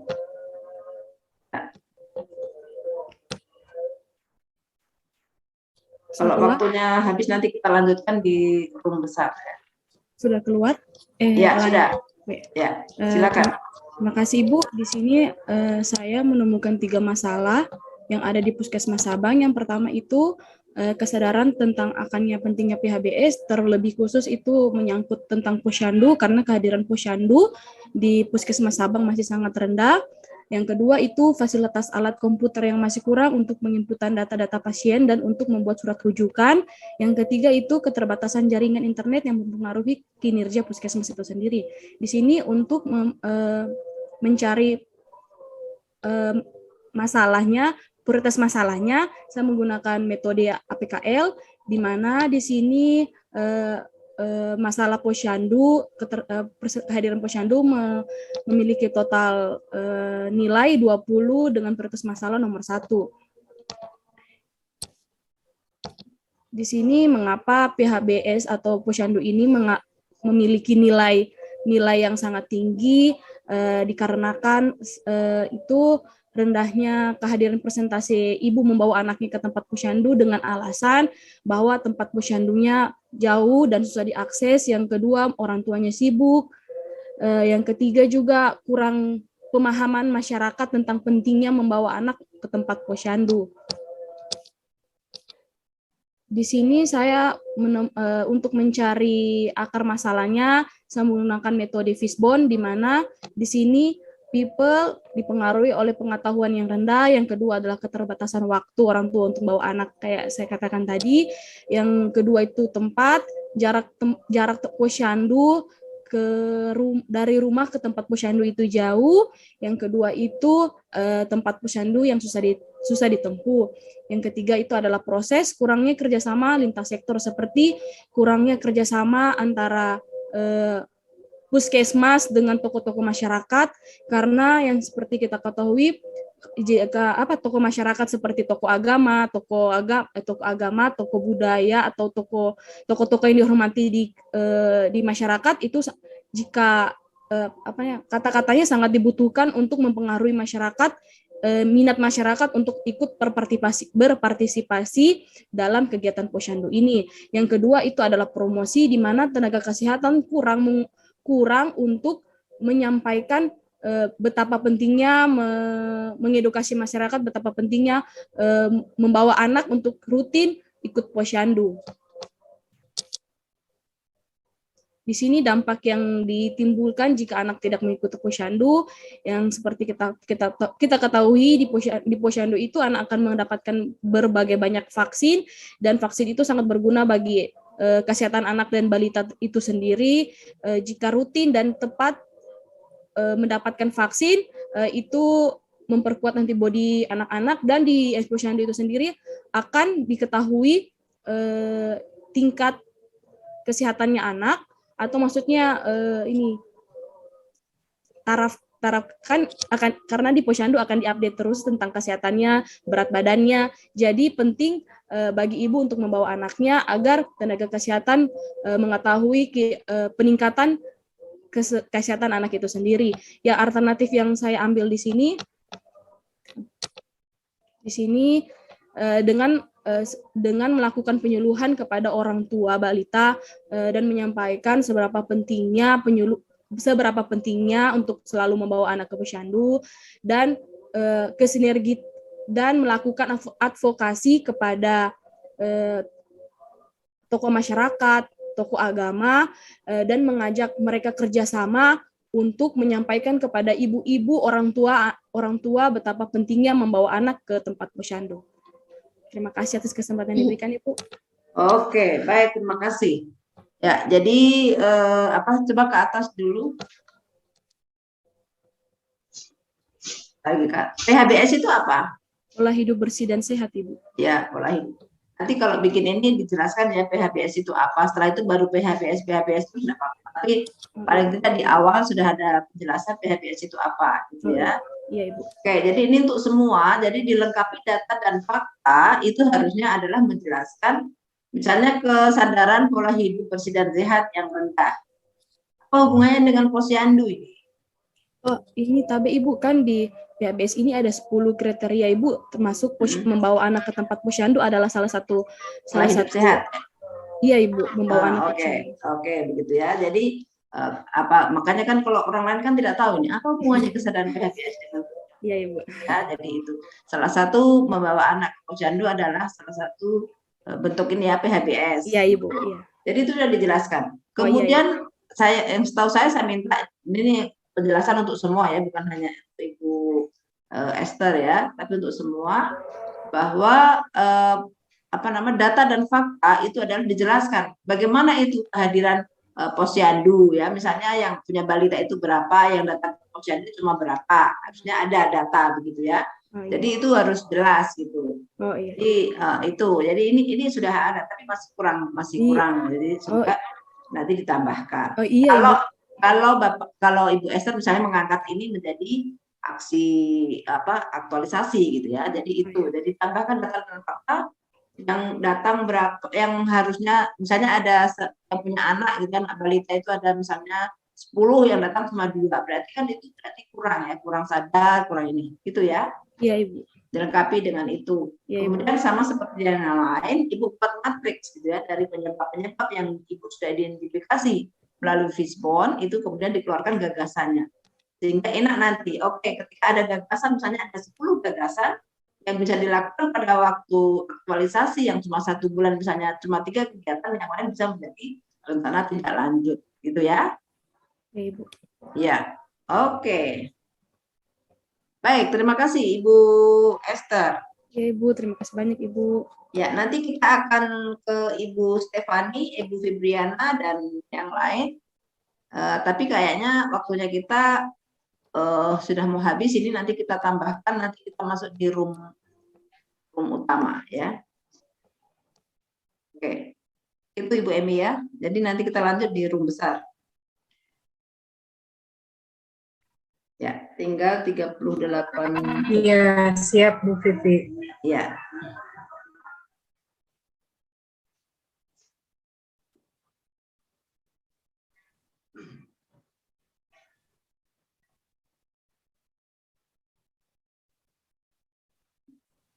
Kan tidak lama lagi kayaknya. Tidak lama lagi kita selesai ya.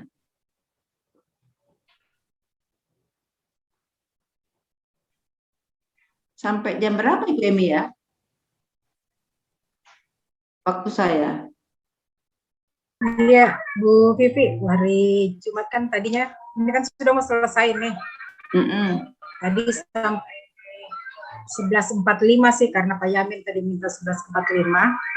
Jadi sampai 11.45. Tapi kan kita lanjut sampai 12.15. Bu Vivi. Oke. Nah, jadi kita nanti kembali dulu ke room besar, terus kelompok 1 off, kita tetap di tempat. Oke.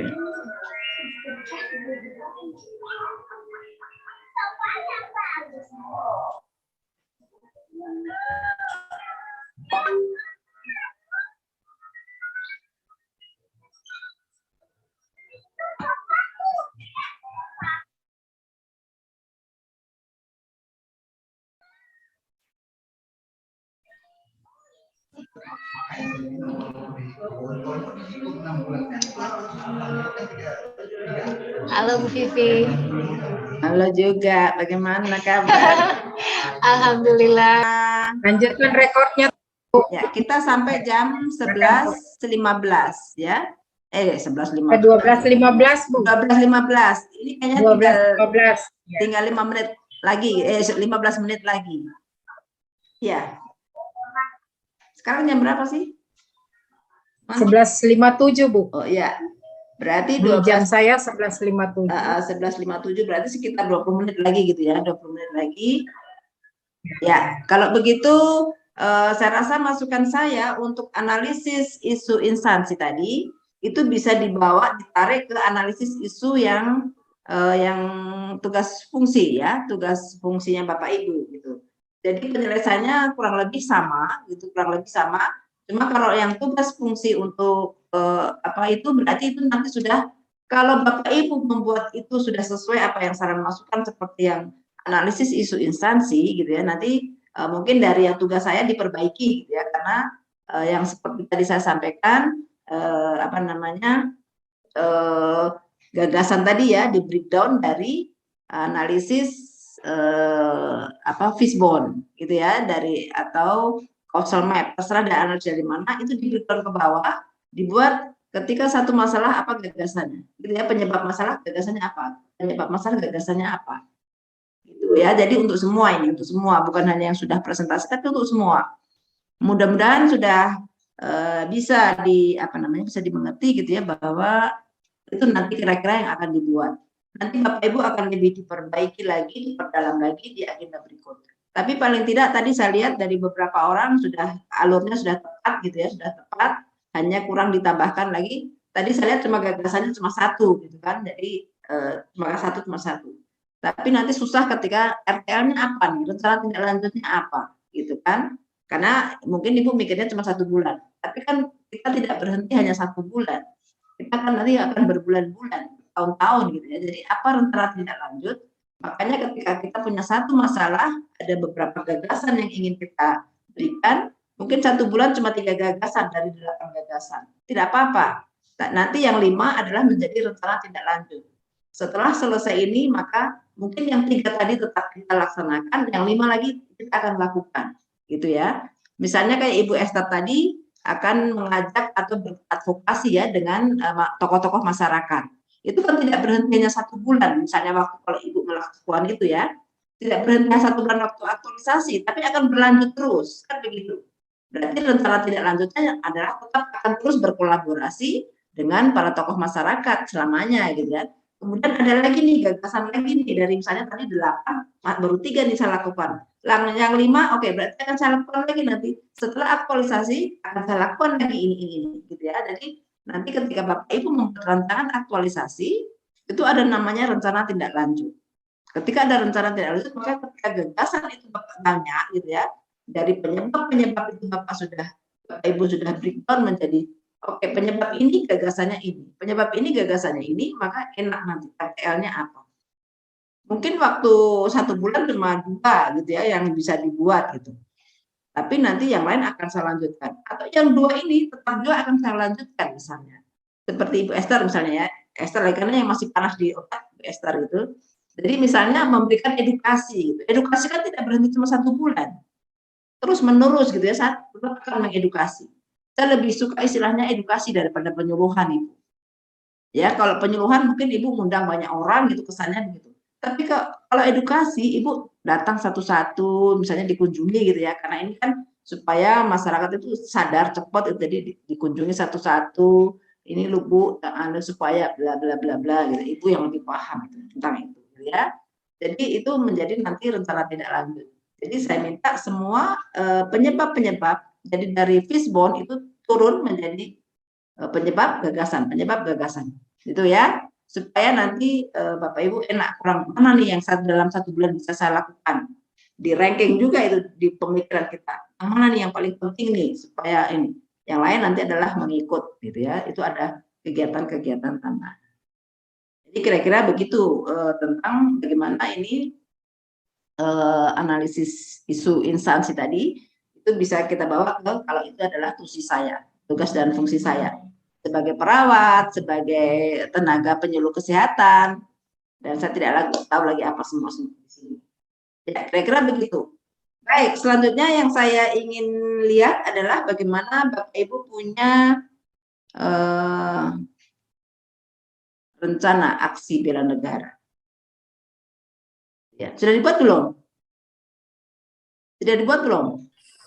Sudah Ibu. Sudah Ibu. Sudah ya? Iya Ibu. Sudah ya. Bu. Ya, biasanya rencana aksi bela negara itu dibuat sebelum kita pertemuan. Jadi memang hari terakhir bersama dengan hari ini ya pembuatannya ya hari ini. Jadi biasanya sih kita masuknya jam 1. Nggak tahu saya kenapa ini ada perubahan di jadwal. Biasanya 6 jam itu untuk tugas individu, kemudian berikutnya adalah baru kita ketemu ya 3 jam berikutnya sinkronus itu. Jadi biasanya ketemunya adalah jam-jam 1 gitu ya, jam 1 masuk gitu. Jadi ini tadi cepat ini jam 10 gitu. Saya tidak tahu kenapa ada perubahan. Tapi saya cuma mikir nih selesai nggak nih rencana aksi bela negaranya nih gitu. Kalau belum ya berarti saya ada beberapa yang sudah membuat jadi percontohan gitu karena memang setahu saya karena ada jamnya memang 6 jam kalau tidak salah itu membuat tugas saya yang terakhir itu rencana aksi bela negara. Tapi karena tadi cuma jam 10 sudah mulai gitu ya. Jam 10 ya tadi kita mulai. Jadi selesai enggak nih mereka bikin. Saya sudah. Tapi alhamdulillah Bapak Ibu ternyata bisa menyelesaikannya. Siapa yang mau menampilkan rencana aksi bela negaranya? Silakan. Kalau masih ada waktu nanti Ibu Stefani dan Ibu Febriana. Kan Ibu Stefani keluar lagi ya. Stefani mana? Iya Bu, maaf. Tiba-tiba kameranya keluar Bu. Oh iya. Tidak bisa start lagi. Iya, oke. Berarti memang lagi bermasalah. Jadi silakan diperbaiki ya, karena akan dipakai terus nanti, bukan hanya di materi saya. Perangkatnya diperbaiki. Oke, silakan. Karena Pak Ketut tadi sudah ya, saya ke Pak Gusti Lanang dulu ya, Pak Ketut. Baik Ibu. Ya, oke, silakan Pak Gusti. Siap Ibu.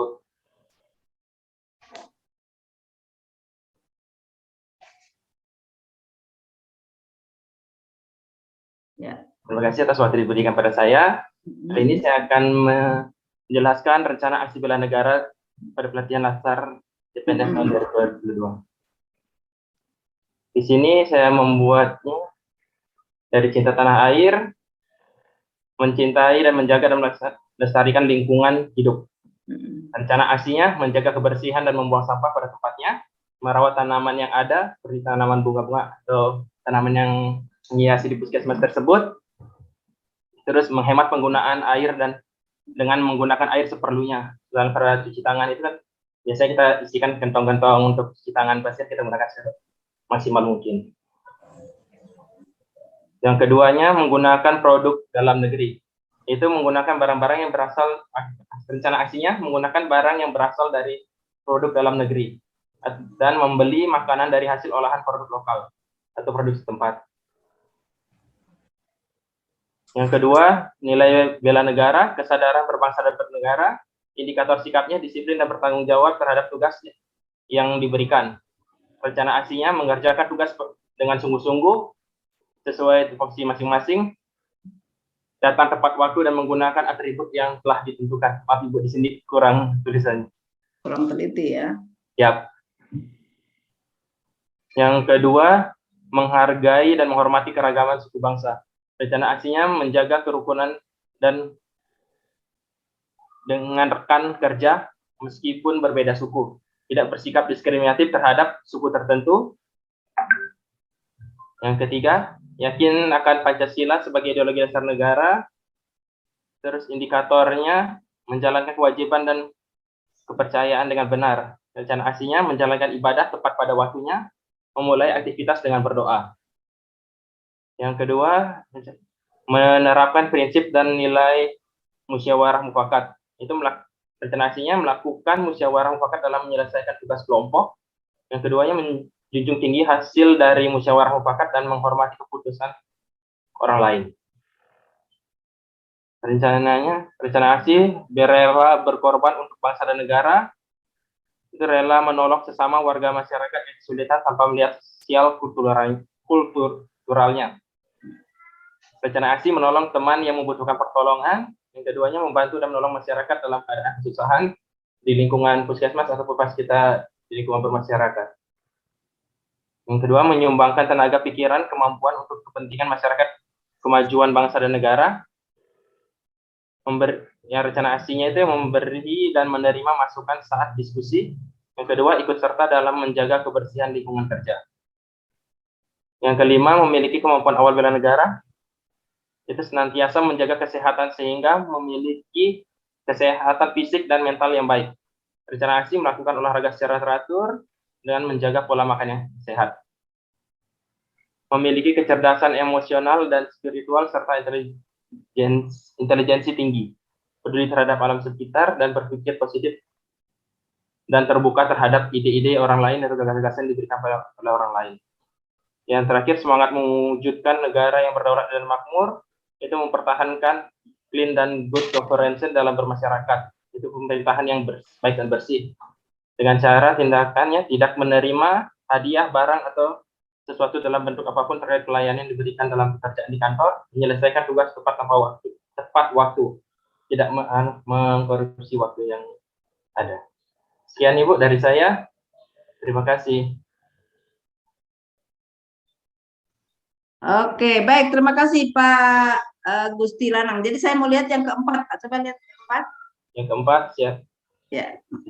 Keempat. Rela berkorban.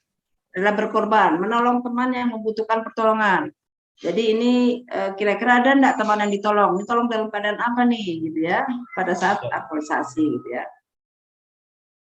Jadi menolong teman dalam bentuk apa ini? Mungkin dalam kita bekerja itu kan kita harus bentuk kerjasama tim. Oh ya, oke. Kemudian membantu dan menolong masyarakat dalam keadaan kesusahan.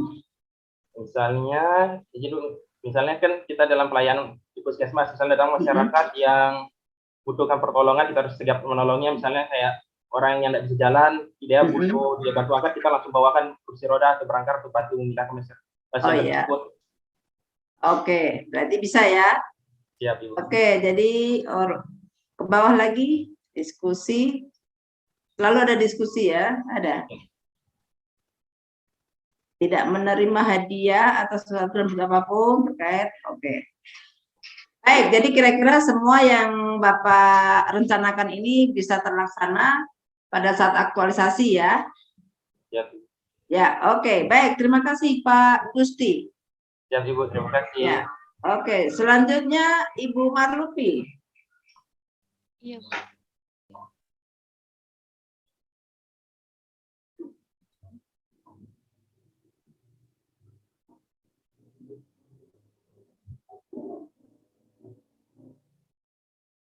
Sudah tampil di layar, teman-teman?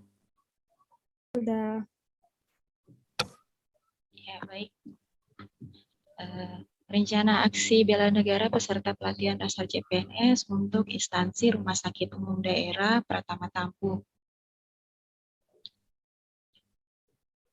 Yang pertama, untuk cinta tanah air.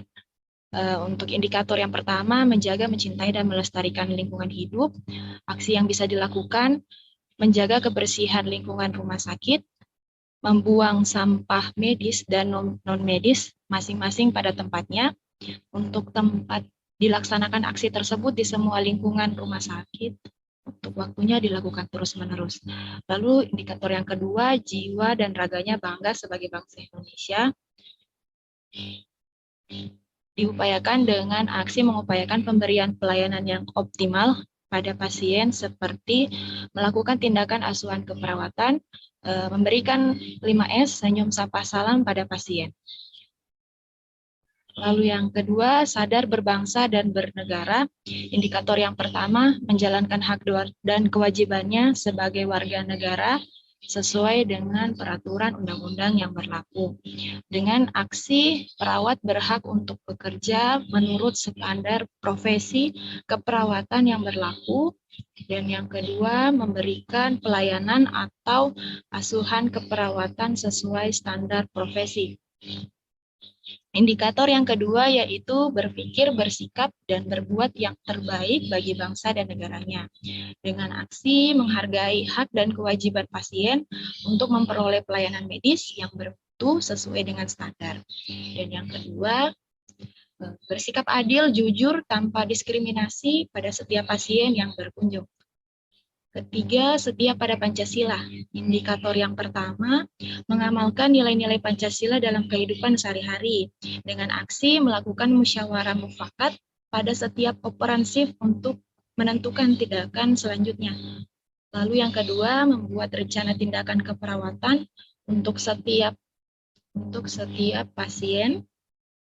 Indikator yang kedua, mengembangkan nilai-nilai Pancasila dengan aksi melakukan kolaborasi sesama tenaga kesehatan dan melaksanakan tindakan keperawatan yang telah dirancang bersama. Poin yang keempat, rela berkorban untuk bangsa dan negara. Indikator yang pertama, bersedia mengorbankan waktu, tenaga, dan pikirannya untuk kemajuan bangsa dan negara. Dengan aksi hadir tepat waktu pada saat dinas, melakukan tugas dengan waktu shift yang sudah ditentukan dan yang sudah diberikan.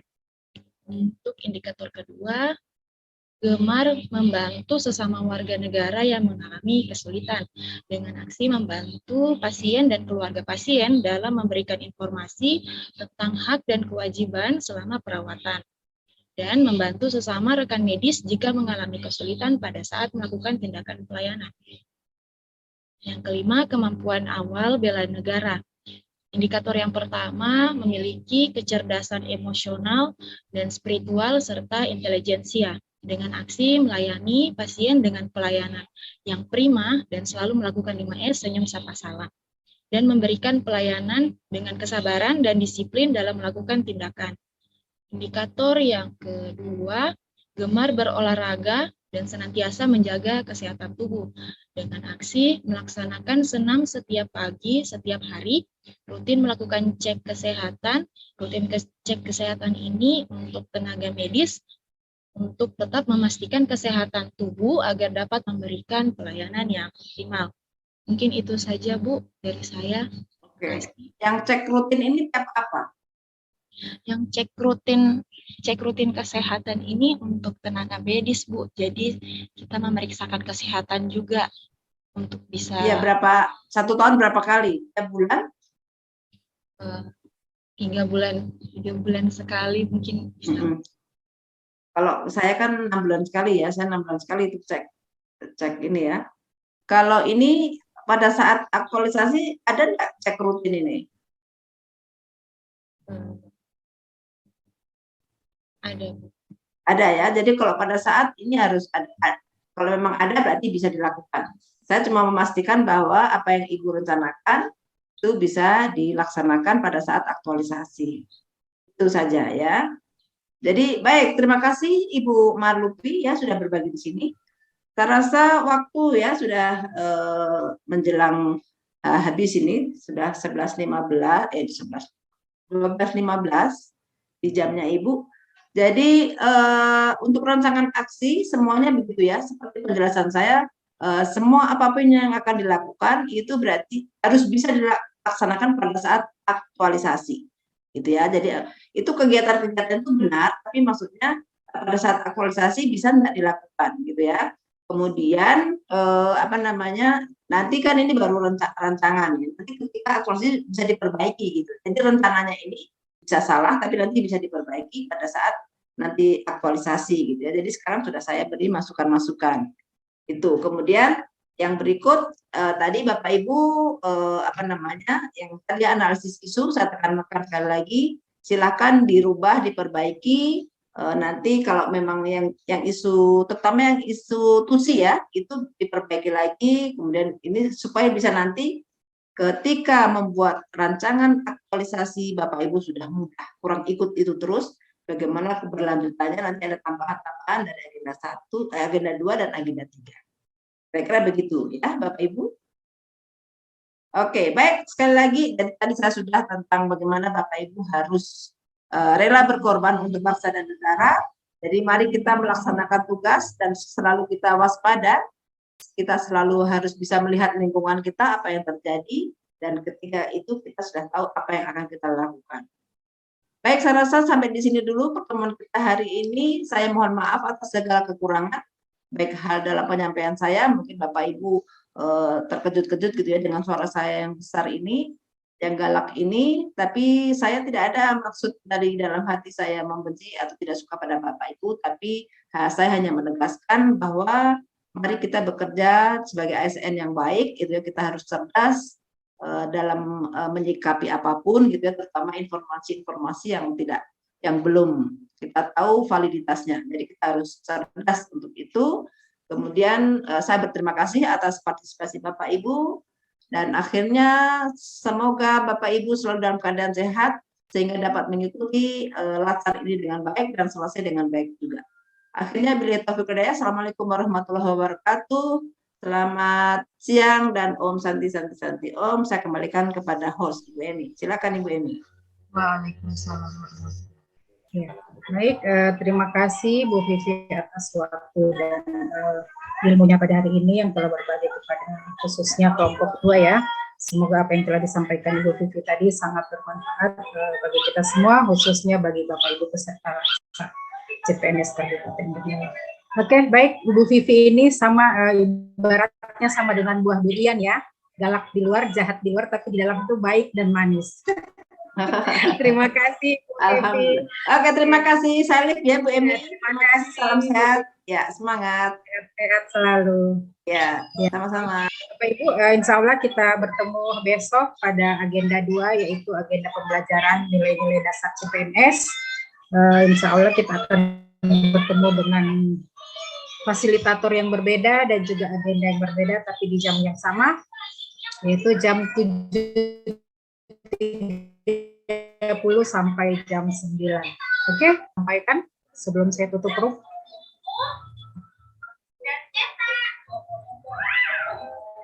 Ada ya?